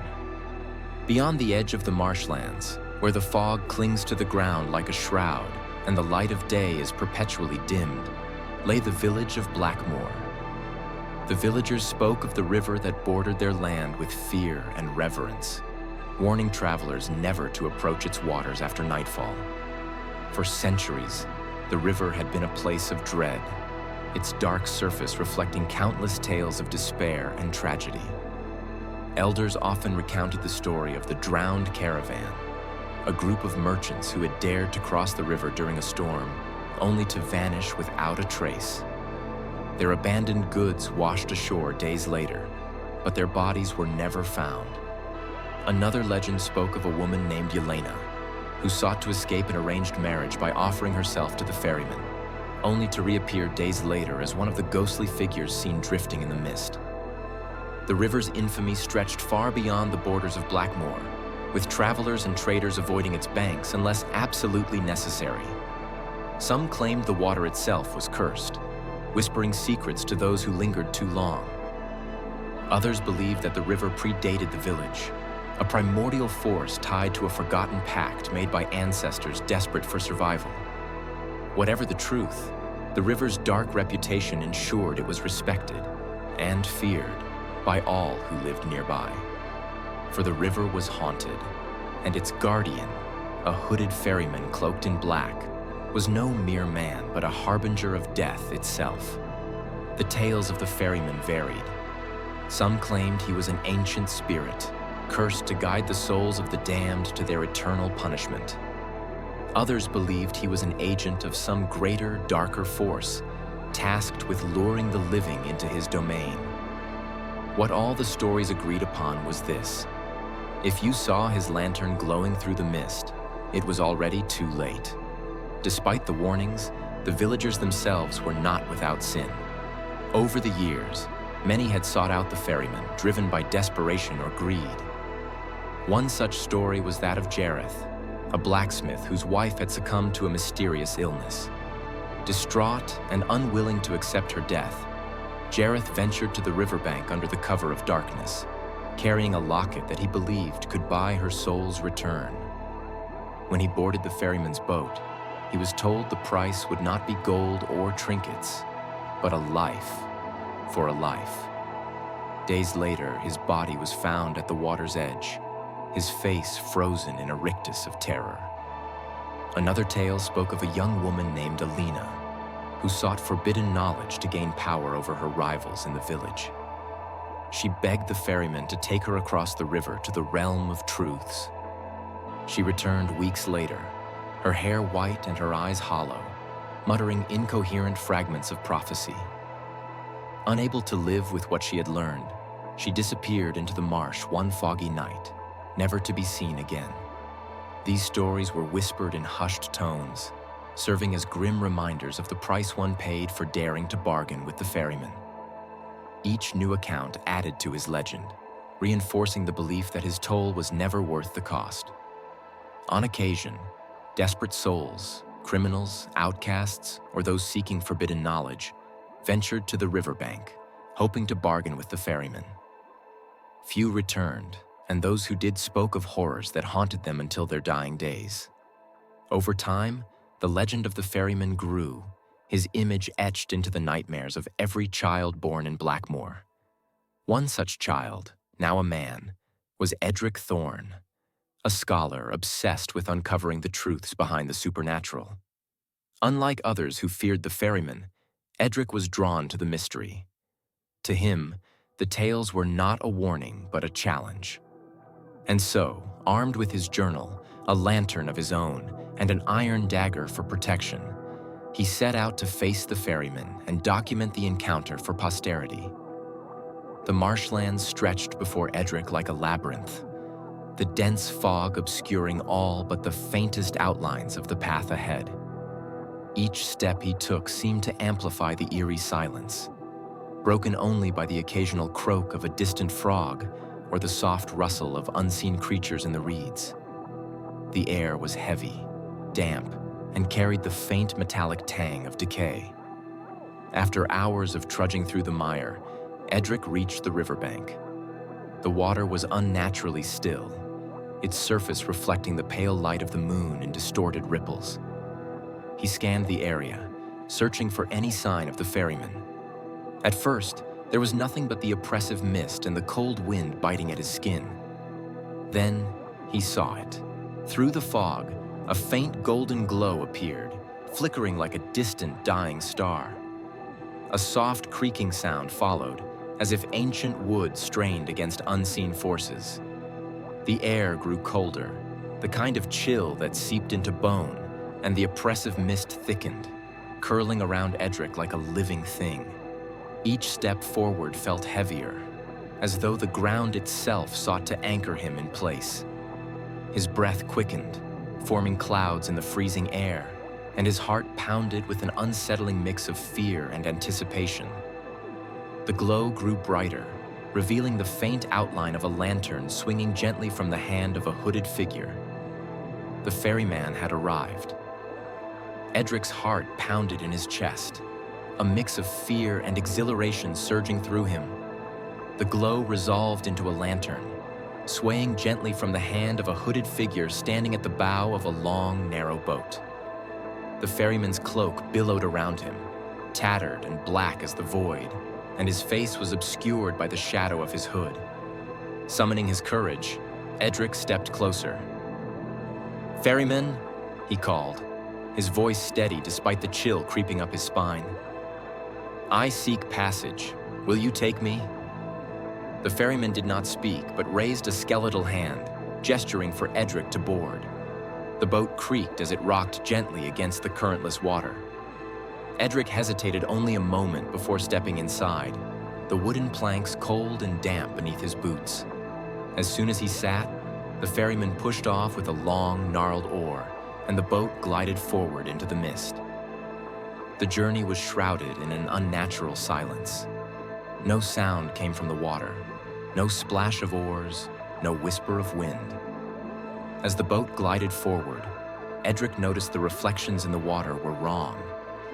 At first, he saw only himself and the ferryman, but then other shapes began to appear. Distorted figures with elongated limbs and faces twisted in agony.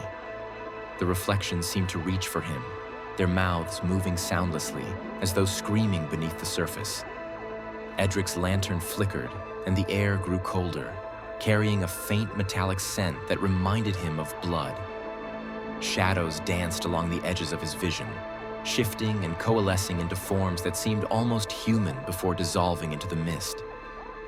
At one point, a soft, rhythmic tapping began from the side of the boat. Edric leaned over, squinting into the darkness, and saw pale hands gripping the hull, their nails digging into the wood as they dragged alongside the vessel. He recoiled, clutching his lantern tighter as the hands disappeared beneath the water without a sound. The oppressive atmosphere seemed to press down on him, and his thoughts grew muddled, as if the silence itself was invading his mind. He tried to focus, but a low, resonant hum began to vibrate through the boat, setting his teeth on edge. Every instinct screamed at him to abandon the journey, but the ferryman remained still, his lantern's golden light unwavering. Edric's resolve wavered, and for the first time, he questioned whether he would survive to see the other side. No sound came from the water, no splash of oars, no whisper of wind. Edric's lantern provided little comfort, its feeble light swallowed by the surrounding fog. The ferryman's lantern, by contrast, burned with an intense golden glow that seemed to cut through the gloom, casting distorted shadows that danced along the river's surface. Edric studied the figure before him, noting the eerie stillness of the ferryman's posture. "Where are we going?" he finally asked, breaking the silence. The ferryman did not respond. Instead, he raised his lantern, and as its glow intensified, shapes began to emerge from the mist. Edric's breath caught in his throat as ghostly figures materialized alongside the boat. They were pale, translucent, their hollow eyes fixed on him with expressions of sorrow and anguish. Their mouths opened and closed soundlessly, as if screaming in silence. "Who are they?" Edric asked, his voice trembling. "The lost," the ferryman rasped, his voice low and resonant, like the tolling of a distant bell. "Souls who have failed to pay the toll." "What toll?" Edric pressed. The ferryman turned his hooded head toward him, and though Edric could not see his face, he felt the weight of his gaze. "You will know soon enough." The boat came to an abrupt halt in the middle of the river. Edric looked around, but there was no shore in sight, only an endless expanse of mist and water. Ahead of them loomed a massive archway, carved from black stone and inscribed with glowing runes that pulsed like a heartbeat. Beyond the archway was a swirling void, its depths alive with flickering lights that resembled stars. The ferryman extended a skeletal hand. "Your payment," he intoned. Edric frowned, reaching into his satchel and retrieving a pouch of gold coins. "Will this suffice?" he asked, holding it out. The ferryman shook his head, his bony fingers curling into a fist. "Gold holds no value here. The toll is your most precious possession." Edric hesitated, his mind racing. "What do you mean? My journal? My dagger? Take whatever you want." The ferryman leaned closer, and for the first time, Edric caught a glimpse beneath the hood.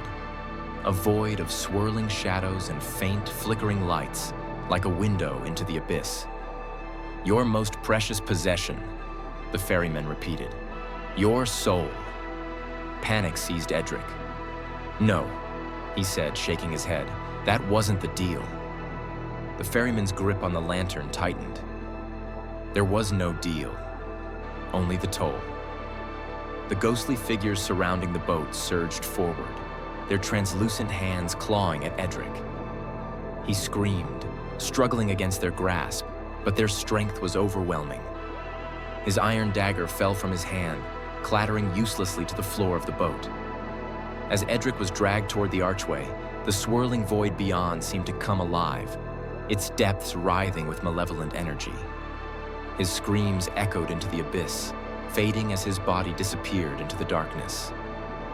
The ferryman lowered his lantern, and the ghostly figures retreated into the mist, their hunger momentarily sated. The boat began to move again, gliding silently back toward the riverbank. Waiting on the shore was another figure, a young woman, her face pale and her hands trembling as she clutched a tattered map. The ferryman raised his lantern, its golden glow casting an inviting light. Without a word, she stepped into the boat, and the cycle began anew. In Blackmore, the legend of the ferryman grew, shaping the village in profound and unsettling ways. The villagers developed rituals to ward off his presence, such as leaving offerings of bread and coins at the riverbank during the new moon. Children were forbidden to play near the water, and stories of the ferryman were woven into lullabies that warned them to stay far from the misty marshlands. Over time, these practices became ingrained in the village's culture, passed down through generations as solemn traditions. The ferryman's legend also inspired a chilling festival known as the Lantern Vigil.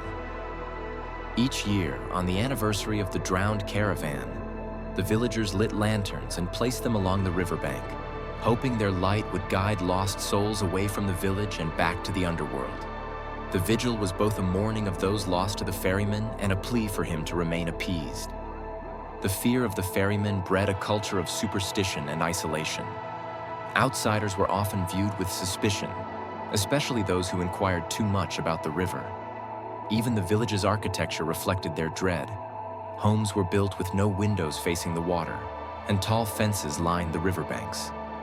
The ferryman's presence was an unspoken truth that permeated every aspect of life in Blackmore, a constant reminder of the delicate line between the living and the dead. Villagers spoke of his lantern as both a beacon and a warning, its glow a harbinger of doom for those who ventured too close to the river. They carved warnings into the trees and left offerings along the riverbank in the vain hope of appeasing the ferryman. But the ferryman's toll was unchanging, and those who paid it became part of his eternal retinue, their ghostly forms forever haunting the waters. And so, the ferryman's boat drifted on, its lantern burning bright, a reminder that some mysteries are better left unsolved.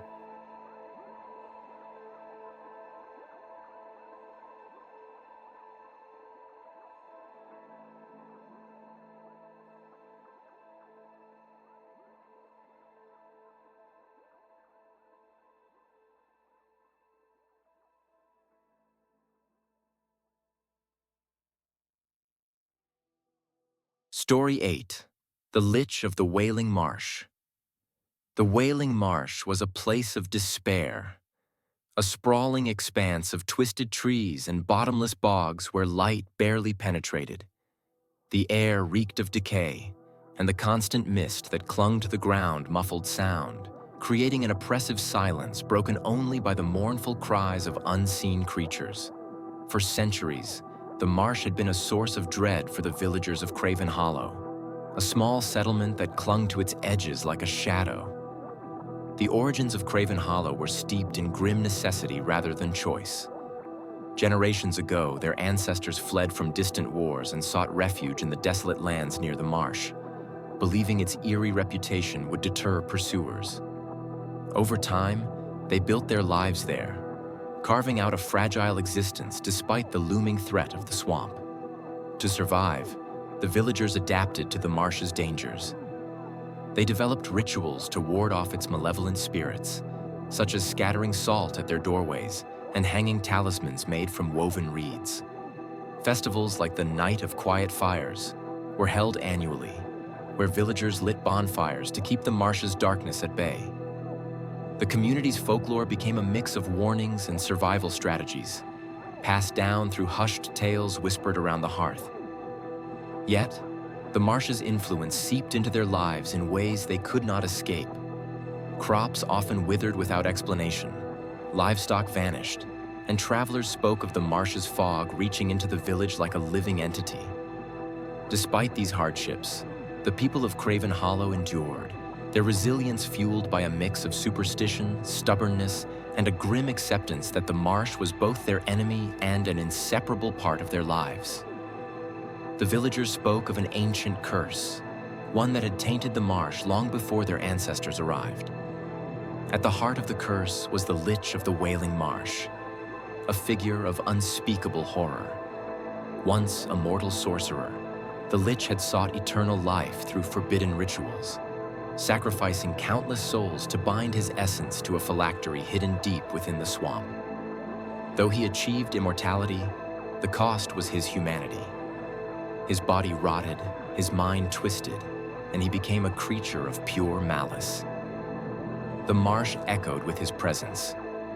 The wails that gave the swamp its name were said to be the cries of his victims, their souls trapped in eternal torment. Those who entered the marsh rarely returned, and those who did came back broken, haunted by visions of the Lich and his army of spectral minions. The villagers avoided the marsh at all costs, erecting crude wards at its borders and leaving offerings of food and trinkets to appease the malevolent force within. One moonless night, as a storm raged over Craven Hollow, a stranger arrived at the village tavern. Clad in a weathered cloak and carrying a satchel filled with alchemical tools and ancient tomes, the man introduced himself as Erasmus, a scholar of the occult. His eyes burned with a feverish intensity, and his voice carried the weight of one who had seen the unimaginable. Erasmus claimed he had come to destroy the Lich and lift the curse that had plagued the marsh for centuries. He spoke with the conviction of a man who had seen too much. Born into a family of scholars, Erasmus had spent his early years buried in ancient texts, studying the arcane and the forbidden. But his thirst for knowledge turned into obsession when his sister vanished during an expedition into the Wailing Marsh. Though her body was never found, Erasmus discovered evidence of her fate, a fragment of her journal that spoke of the Lich and the horrors she had encountered. For years, Erasmus had prepared for this journey, gathering forbidden tomes and honing his skills in alchemy and the occult. The journey was not just about redemption or heroism, it was deeply personal. He sought to destroy the creature that had stolen his sister and to ensure no one else would suffer the same fate. But beneath his determination lay a darker truth. Erasmus feared that his own obsession mirrored the Lich's thirst for power, and that the path he walked might lead him to a similar doom. He spoke of a ritual that could sever the Lich's connection to his phylactery, rendering him vulnerable.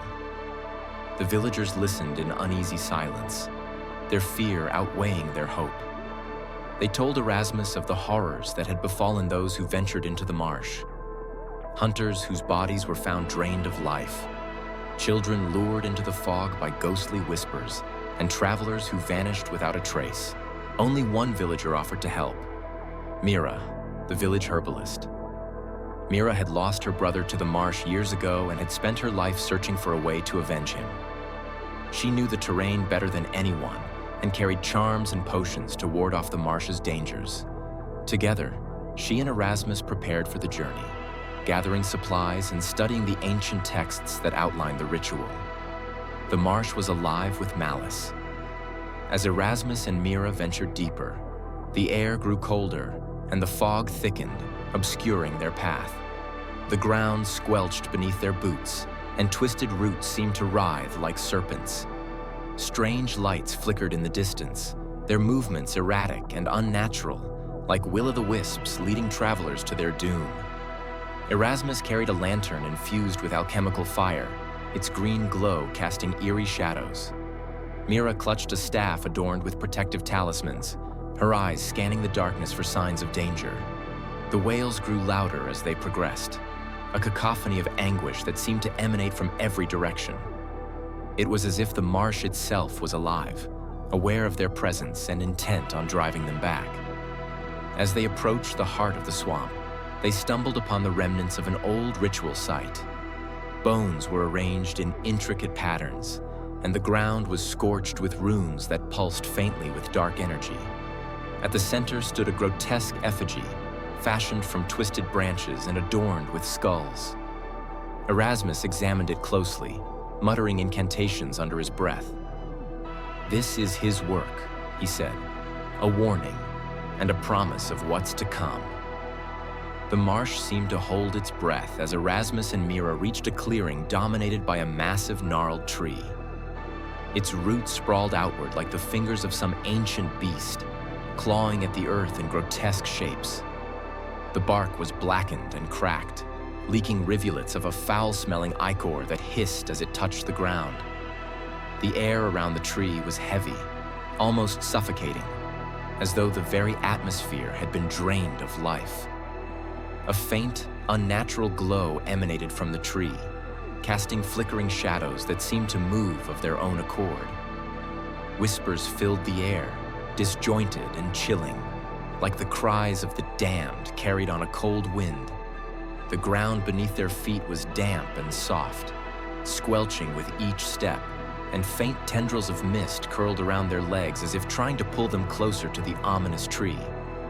The wails of the marsh reached a deafening crescendo here, their source clearly tied to this grotesque monument of death and power. Erasmus and Mira froze, their breaths visible in the suddenly icy air. And for a moment, it felt as though the entire world had been swallowed by the malice radiating from the tree.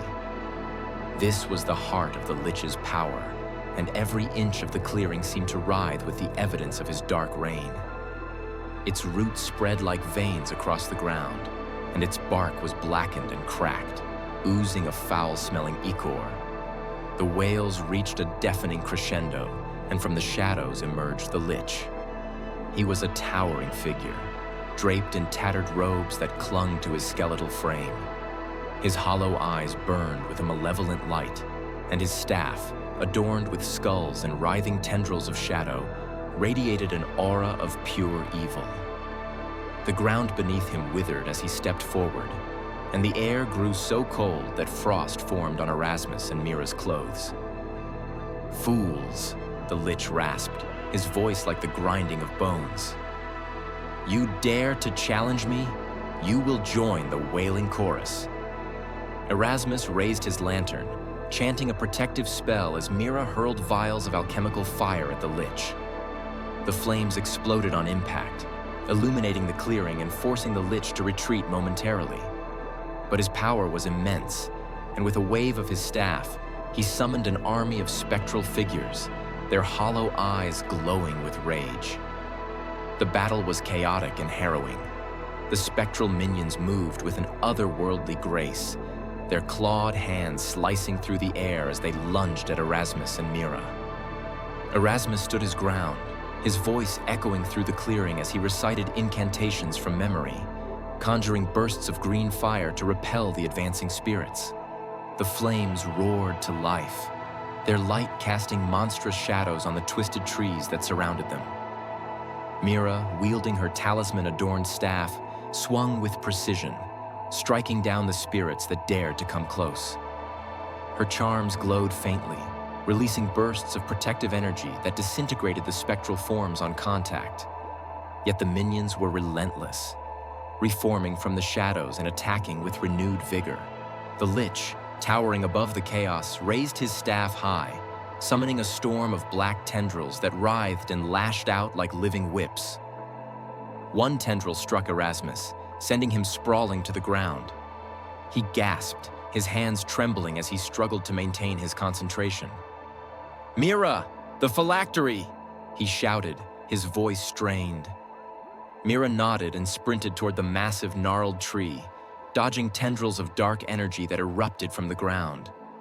She drew a blade coated in sacred oil from her belt and began carving into the tree's bark. The tree groaned, releasing a spray of foul-smelling ichor that splattered across her hands and face. The ground beneath her feet quaked, and the wails of the trapped souls grew deafening. The Lich turned his hollow gaze on Mira, his skeletal hand extending toward her. "You will not defile my sanctuary," he intoned, his voice dripping with malice. A bolt of dark energy shot from his staff, heading straight for her. At the last moment, Erasmus summoned a shield of light, intercepting the attack and deflecting it into the ground. "Now, Mira, do it now!" Erasmus cried, his voice shaking with effort. With a roar of determination, Mira plunged the blade deeper into the tree, splintering the bark and exposing the glowing orb within, the Lich's phylactery. The orb pulsated with a sickly light, its surface swirling with trapped faces that screamed silently. Summoning all her strength, Mira struck the orb with a final powerful blow. It shattered with an ear-splitting crack, releasing a shockwave of light and sound that obliterated the remaining spectral minions. The Lich let out a piercing scream, his form writhing and contorting as cracks spread across his skeletal frame.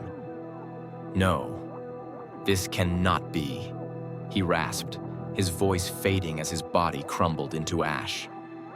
The storm of dark energy dissipated, and the clearing fell silent, save for the faint whispers of the dissipating souls. The spectral minions swarmed the pair, their translucent forms phasing through barriers and lashing out with claws of shadow. Mira fought valiantly, her charms and potions holding the spirits at bay, while Erasmus focused on countering the Lich's dark magic. Each incantation he uttered drained him further, the strain visible on his face. "The phylactery is in the tree," Erasmus shouted, dodging a tendril of dark energy. "We must destroy it." Mira dashed toward the tree, using her staff to fend off the spirits. She carved into the bark with a blade coated in sacred oil, black ichor spilling forth as the tree let out a groan that shook the ground. The Lich screamed, his skeletal hands clutching his chest as cracks began to form in his form. "Finish it," Erasmus yelled, summoning a final burst of energy to immobilize the Lich.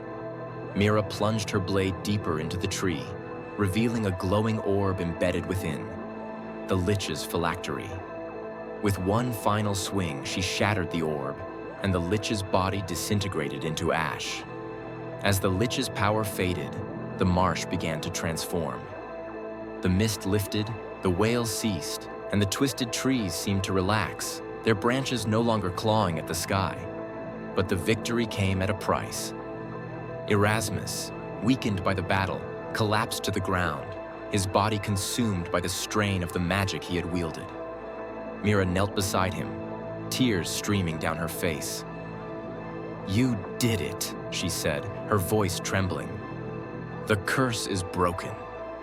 Erasmus's eyes fluttered open, and he gave a faint smile.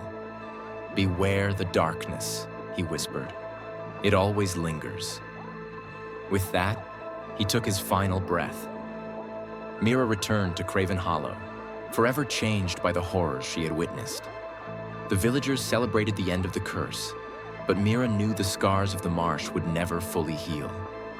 On quiet nights, she could still hear faint whispers in the wind, a reminder that some evils never truly die. Deep within the wailing marsh, hidden among the shadows, a new presence began to stir. The ichor that had seeped from the gnarled tree began to pool and shimmer, as if alive, coalescing into a form that defied comprehension. Whispers echoed through the desolate swamp, more fragmented and malevolent than before, suggesting that the lich's influence had not been eradicated, but fractured into something even more insidious. The air grew heavy once again, and faint, glowing eyes blinked open in the mist, watching and waiting. Whatever had awakened was not bound by the same rules as the lich. It was a raw, untethered force, seeking a new vessel to shape its growing power. The marsh, it seemed, would never truly be free. The lich was gone, but the darkness he had sown remained, waiting for its next vessel.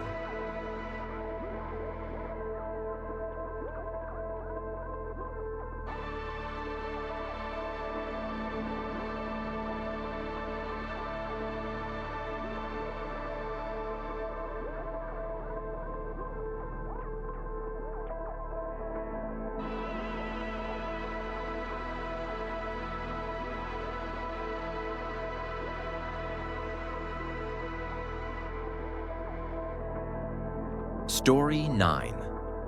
The Cursed Blade, Soul Piercer. In the shadowy kingdom of Umbra Reach, a figure of terror once reigned supreme. Kyle Dagon, a warlord who conquered lands and crushed kingdoms beneath the weight of his brutal ambition. His army feared him, his enemies reviled him, and his name became synonymous with destruction. Yet Kale's unmatched prowess did not stem from his skill alone. It came from a blade of unspeakable evil, a weapon whispered of only in fear. The Soul Piercer. Forged in the abyssal flames of a forgotten era by a cabal of sorcerers long erased from history, the Soul Piercer was no ordinary blade. Its obsidian edge gleamed unnaturally, its surface alive with faint ripples, as though the weapon itself were breathing. The sorcerers, desiring to create a weapon that could dominate even the gods, infused it with the tortured souls of the damned. Each soul was trapped within the blade, screaming in eternal agony, and their suffering granted it immeasurable power. Kale's first encounter with the blade was said to have been foretold by an oracle, a mysterious figure shrouded in robes that seemed to shift and ripple like water. The oracle's eyes glowed faintly, and their voice echoed as if carried from another realm. They warned Kyle in no uncertain terms. The Soul Piercer is a blade forged in torment. It promises power but demands everything. With each life you take, it will take a part of you until nothing remains but the hunger it feeds upon. Kyle, however, dismissed the warning with a sneer. He was a man of ambition, not fear, and he viewed the oracle's words as the ramblings of a coward unwilling to seize greatness. "Power always comes at a price," he replied, "and I am willing to pay it." The oracle's expression darkened. "You misunderstand. The price is not one you pay willingly. It is your soul it will devour, leaving behind nothing but an empty vessel." Despite these ominous words, Kale was undeterred. The prophecy to him was a challenge, a test of his resolve. It was this arrogance that led him to seek out the Soul Piercer, a decision that would doom him and echo through the ages as a cautionary tale of unchecked ambition. But Kale, blinded by his hunger for invincibility, ignored the prophecy. When he unearthed the Soul Piercer from its resting place within the cursed valley of Vorax Maw, the blade sang to him, whispering promises of eternal conquest and unparalleled might. At first, it delivered on those promises. With each swing of the Soul Piercer, Kale carved through armies like they were paper, and with every life it claimed, the blade consumed the soul of its victim, growing stronger and feeding Kale with its power. But the blade's power came with a price. The more Kale used it, the more it fed not only on his enemies, but also on him. His body began to decay. His flesh rotted away, his veins turned black, and his face withered until only a grotesque skull remained. As his humanity eroded, the whispers of the blade grew louder, commanding him to kill, to destroy, to feed its insatiable hunger. Kyle became a monster, a hollow shell driven only by the blade's will. Kyle's reign of terror ended not with a grand battle, but with betrayal. His own soldiers, horrified by what he had become, turned against him. They drove him into Vorax's Maw, the very place where he had found the blade, and sealed him within its depths. But the soul piercer was not destroyed. It waited, buried in darkness, calling out to the desperate, the greedy, and the broken. Centuries passed, and the legend of the soul piercer grew into a cautionary tale told to frighten children and warn adventurers of the perils of greed. Over time, the tale evolved, with different versions emerging in various regions. Some said the blade was created by a vengeful god to punish humanity for its arrogance, while others believed it was forged from the tears of the damned. In Craven Hollow, parents told their children that the whispers of the blade could lure them into the darkness if they misbehaved, and elders recounted tales of adventurers who sought the blade and returned as lifeless husks, their eyes hollow and their voices stolen. The villagers preserved these stories through songs, carved warnings on stones near the maw, and annual rituals meant to ward off the blade's influence. During the night of silence, the entire village would extinguish their lights and remain indoors, refusing to speak or make noise for fear of attracting the blade's whispers. Despite the warnings, there were always a few who believed they could outsmart the curse. Desperate souls, warriors seeking revenge, scholars craving forbidden knowledge, or the hopeless yearning for power, still ventured into Vorax's Maw, driven by the faint hope that they might succeed where so many had failed. But their fates only added to the legend. Their screams said to join the cacophony that haunted the cursed valley. Yet the blade's whispers persisted, reaching out to those whose hearts harbored despair or ambition. Among them was Ronan Vale, a disgraced knight who had fallen from grace after losing a duel to a rival lord. His defeat had stripped him of his honor, his title, and his home. Consumed by shame and bitterness, Ronan sought a way to reclaim his lost glory. When Ronan first heard of the soul piercer, he dismissed it as a myth. But as his desperation grew, so did the blade's allure. He began to dream of it. A dark, jagged weapon gleaming in the shadows, whispering promises of redemption. The dreams became more vivid, more urgent, until Ronan could no longer resist their call. With nothing left to lose, he set out for Vorax's Maw. The journey to the cursed valley was treacherous. The land surrounding Vorax's Maw was barren and lifeless, the air heavy with an unnatural stillness. Travelers spoke of shadows that moved independently of their owners, of strange lights that lured the unwary into the wilderness, never to be seen again. Yet Ronan pressed on, guided by the whispers in his mind that grew louder with every step. When he finally stood at the entrance to the maw, a cavernous opening carved into the side of a jagged cliff, Ronan hesitated. The air that flowed from the cavern was cold and fetid, carrying with it the faint sound of distant screams. Above the entrance, carved into the stone, were the words, "To seek the blade is to surrender your soul." The cavern was a labyrinth of darkness, its walls slick with moisture and veined with crimson streaks that pulsed faintly, as though the rock itself were alive. The air was thick and damp, carrying a metallic tang that stung Ronan's nostrils with every breath. The faint sound of dripping water echoed in the distance, but it was accompanied by something else. A low, guttural hum that seemed to vibrate through the very stone. Shadows danced unnaturally across the walls, shifting and twisting even when Ronan's torch remained still.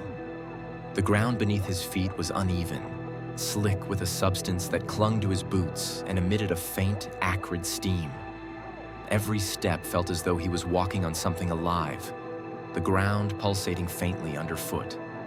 The whispers that had guided him here now seemed to emanate from the walls themselves, layered with faint, unintelligible chants that grew louder the deeper he ventured. The oppressive atmosphere pressed down on him, filling his chest with a suffocating weight of dread, as though the cavern itself was aware of his presence and resented it. Ronan's torch flickered weakly, its light swallowed by the oppressive blackness.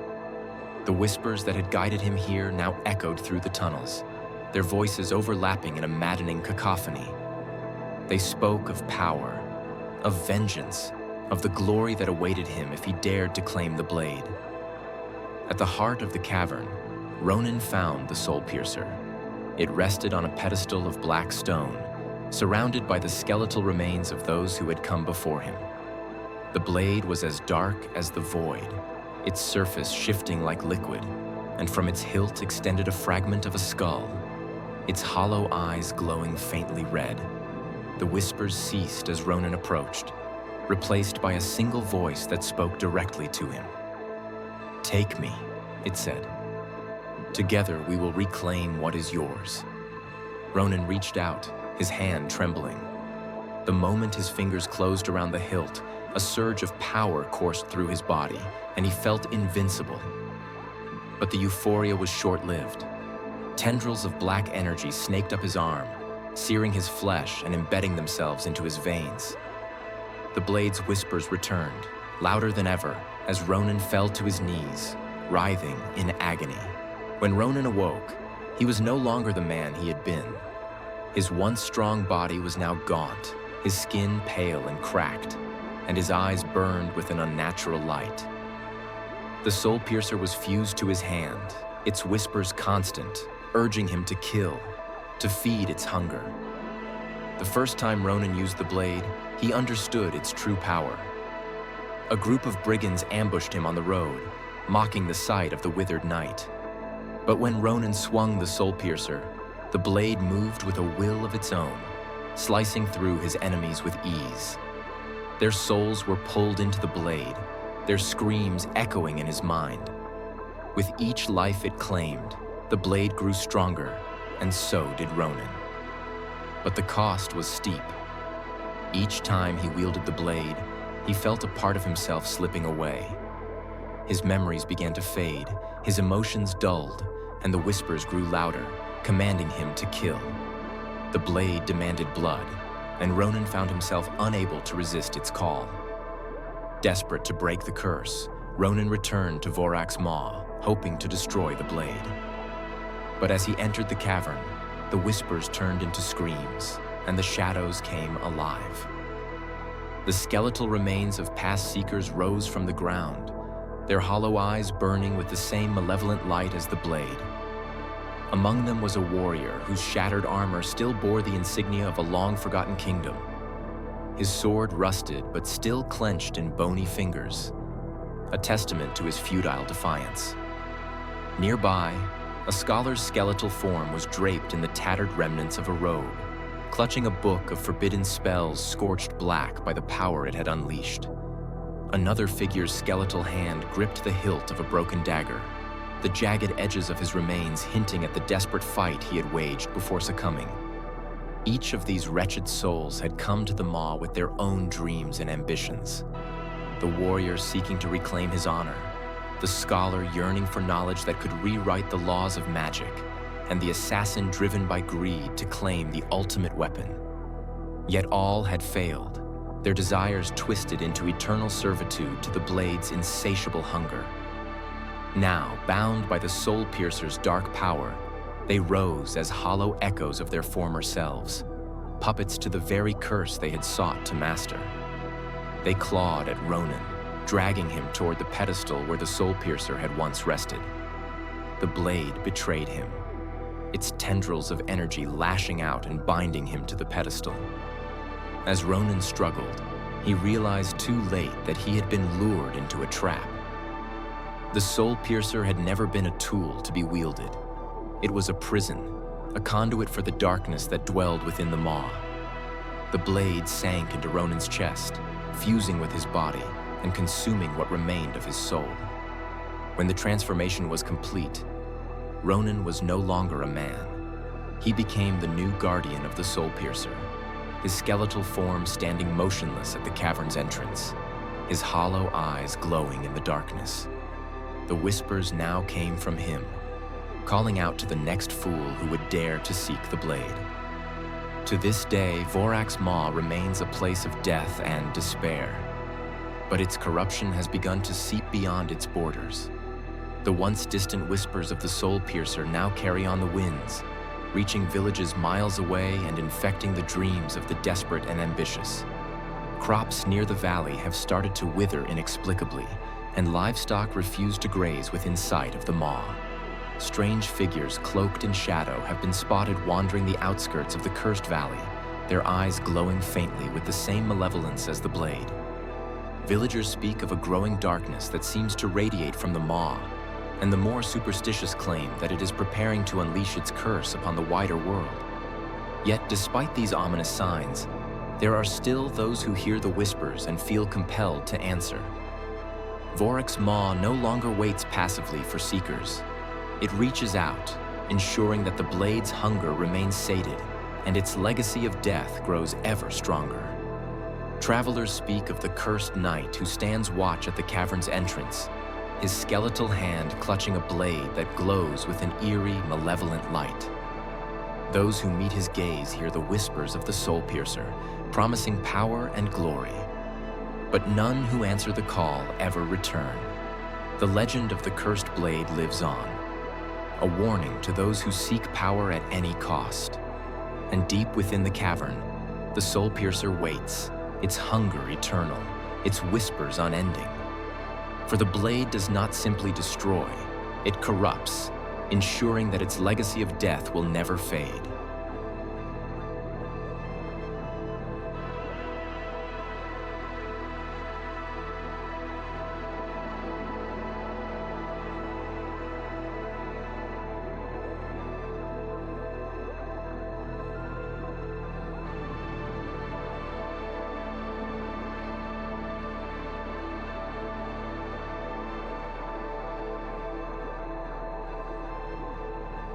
Story 10. The Revenant of Blackthorn Forest. Blackthorn Forest, a sprawling tangle of skeletal trees and shadowed paths, was a place spoken of only in hushed whispers. For generations, the villagers of Ravenskull avoided its borders, warning children never to step foot into its cursed depths. The forest was said to be alive with malice, its heart ruled by a revenant, a skeletal figure cloaked in tattered robes, wielding a rusted axe, and trailed by a murder of crows. Known as the Revenant of Blackthorn, this malevolent being was more than a ghost. It was vengeance incarnate. The origin of the Revenant was a tale steeped in blood and betrayal. Decades ago, a man named Eldrick Kane had been the pride of Ravenskull. A loyal knight and protector of the realm, Eldrick returned home after years of war to find his village in ruins. His family had been slaughtered, his home burned to the ground, and the villagers, those he had once fought to protect, had turned against him, complicit in the massacre. Betrayed and broken, Eldrick sought vengeance, but his mortal strength was not enough to enact the justice he desired. In his despair, Eldrick turned to the ancient and forbidden. Deep within Blackthorn Forest, he discovered a crumbling altar dedicated to a long-forgotten spirit of wrath. There, under the light of a blood moon, he made a pact. He offered his soul in exchange for the power to destroy those who had wronged him. The spirit accepted, twisting his body into a monstrous form and binding him to the forest for eternity. Eldrick's vengeance was swift and brutal. The villagers who had betrayed him were hunted down one by one, their screams echoing through the night as the Revenant's axe claimed their lives. But the curse did not end with their deaths.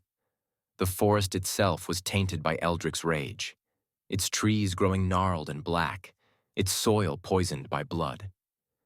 The Revenant's wrath became eternal, and the forest a trap for all who dared enter. Years turned to decades, and Blackthorn Forest remained a cursed place. The villagers of Ravenskull lived in fear of the Revenant, never venturing near the woods. But fear alone could not keep everyone away. One cold winter, a young girl named Lila vanished. Her mother, Marin, discovered tiny footprints leading toward the forest's edge, where they disappeared into the shadows. Desperate, Marin begged the villagers for help, but no one dared to enter Blackthorn. The elders spoke of the curse, of the revenant's unquenchable rage, and of the countless souls who had entered the forest only to be claimed by its darkness. Just as hope began to fade, one man stepped forward. Garrick Thorne, a disgraced ranger with a checkered past. Once a celebrated tracker, Garrick had fallen from grace after a failed expedition cost the lives of his comrades. Haunted by guilt, he saw in Marin's plea a chance at redemption. Armed with his bow, a silver dagger said to repel the undead, and an iron will, Garrick vowed to enter Blackthorn Forest and bring Lila back, if she was still alive. As Garrick crossed the threshold into Blackthorn Forest, the air changed. The sunlight that touched the village was swallowed whole by the dense canopy, plunging the forest into perpetual twilight. The air grew cold, heavy with the scent of decay, and the once familiar sounds of nature were replaced by an eerie silence. Garrick's every step seemed to echo, as though the forest itself was listening. The path ahead was treacherous, littered with bones and gnarled roots that clawed at his boots. Strange shapes moved at the edges of his vision, always gone when he turned to look. The cawing of crows began to follow him, their beady eyes gleaming in the dim light. Each time Garrick's lantern flickered, the shadows seemed to close in tighter. Hours passed as Garrick tracked Lila's faint trail, marked by scraps of fabric caught on thorns and tiny footprints in the mud. But with every step deeper into the forest, the oppressive weight of dread grew heavier. The trees seemed to whisper, their twisted branches creaking as though mocking his determination. At the heart of the forest, Garrick found himself in a wide clearing dominated by a massive blackthorn tree. Its roots coiled like serpents, and its bark was slick with a dark, viscous sap that reeked of iron. Scattered around the clearing were broken weapons, rusted armor, and the skeletal remains of those who had come before him. And there, standing motionless beneath the tree, was the Revenant. The figure was a nightmare brought to life. Its skeletal frame was draped in decayed, tattered robes that shifted unnaturally, as though moved by an invisible wind. Its hollow eye sockets glowed with a faint, malevolent light, and its rusted axe dripped with a black ichor that hissed as it hit the ground. A murder of crows perched on the tree's branches, their cries echoing in the still air. The Revenant tilted its head, as though studying Garrick. Then, with a sudden, unnatural speed, it charged. Garrick barely had time to react as the axe came down, missing him by inches and embedding itself into the earth. He rolled to the side and loosed an arrow, but it passed harmlessly through the Revenant's ribs. The creature laughed, a hollow, bone-chilling sound that sent shivers down Garrick's spine. It swung again, forcing Garrick to dive behind a cluster of roots. The Revenant's strength was immense, its blows shattering the ground and sending fragments of rock flying. Pinned against the massive blackthorn tree, Garrick faced the Revenant's glowing gaze. Its skeletal hand reached for his throat, and the whispers of the forest grew louder, deafening. Garrick struggled, his silver dagger clutched tightly in his hand, but his strength was failing. Another soul to feed the forest, the Revenant rasped, its voice like the grinding of stones. Why have you come? Desperate, Garrick made a bold move. I've come to take the child. Take me instead. Let her go, and I will stay in her place. The Revenant paused, its head tilting. For a moment, the forest seemed to hold its breath. A trade? It hissed. Your soul for hers? Yes, Garrick said, his voice trembling. Let her go. The Revenant's laughter echoed through the clearing. So be it, it said. With a wave of its hand, the whispers ceased, and from the shadows emerged Lila, pale and trembling but alive. Take her and leave, but you shall remain. Garrick pushed the child toward the edge of the clearing, watching as she disappeared into the trees. He turned back to the revenant, his heart heavy but resolute. When Lila stumbled back into Ravenskull, she carried a haunting tale of the man who had saved her. The villagers rejoiced at her return, but their joy was tempered by the knowledge that Garrick had sacrificed himself. Deep within Blackthorn Forest, a new figure now haunted the cursed woods. Garrick's body, stripped of flesh and cloaked in tattered robes, stood beneath the blackthorn tree, a silver dagger fused to his skeletal hand. The Revenant's axe lay at his feet, its blade rusted but still deadly. The forest grew darker, its whispers louder, and the curse more powerful. Travelers who ventured near the woods spoke of two revenants now stalking the shadows, their glowing eyes the last things seen before death. The murder of crows grew larger, their cries filling the night as the forest claimed more souls. And so, the legend of Blackthorn Forest continued, its curse eternal, its guardians relentless.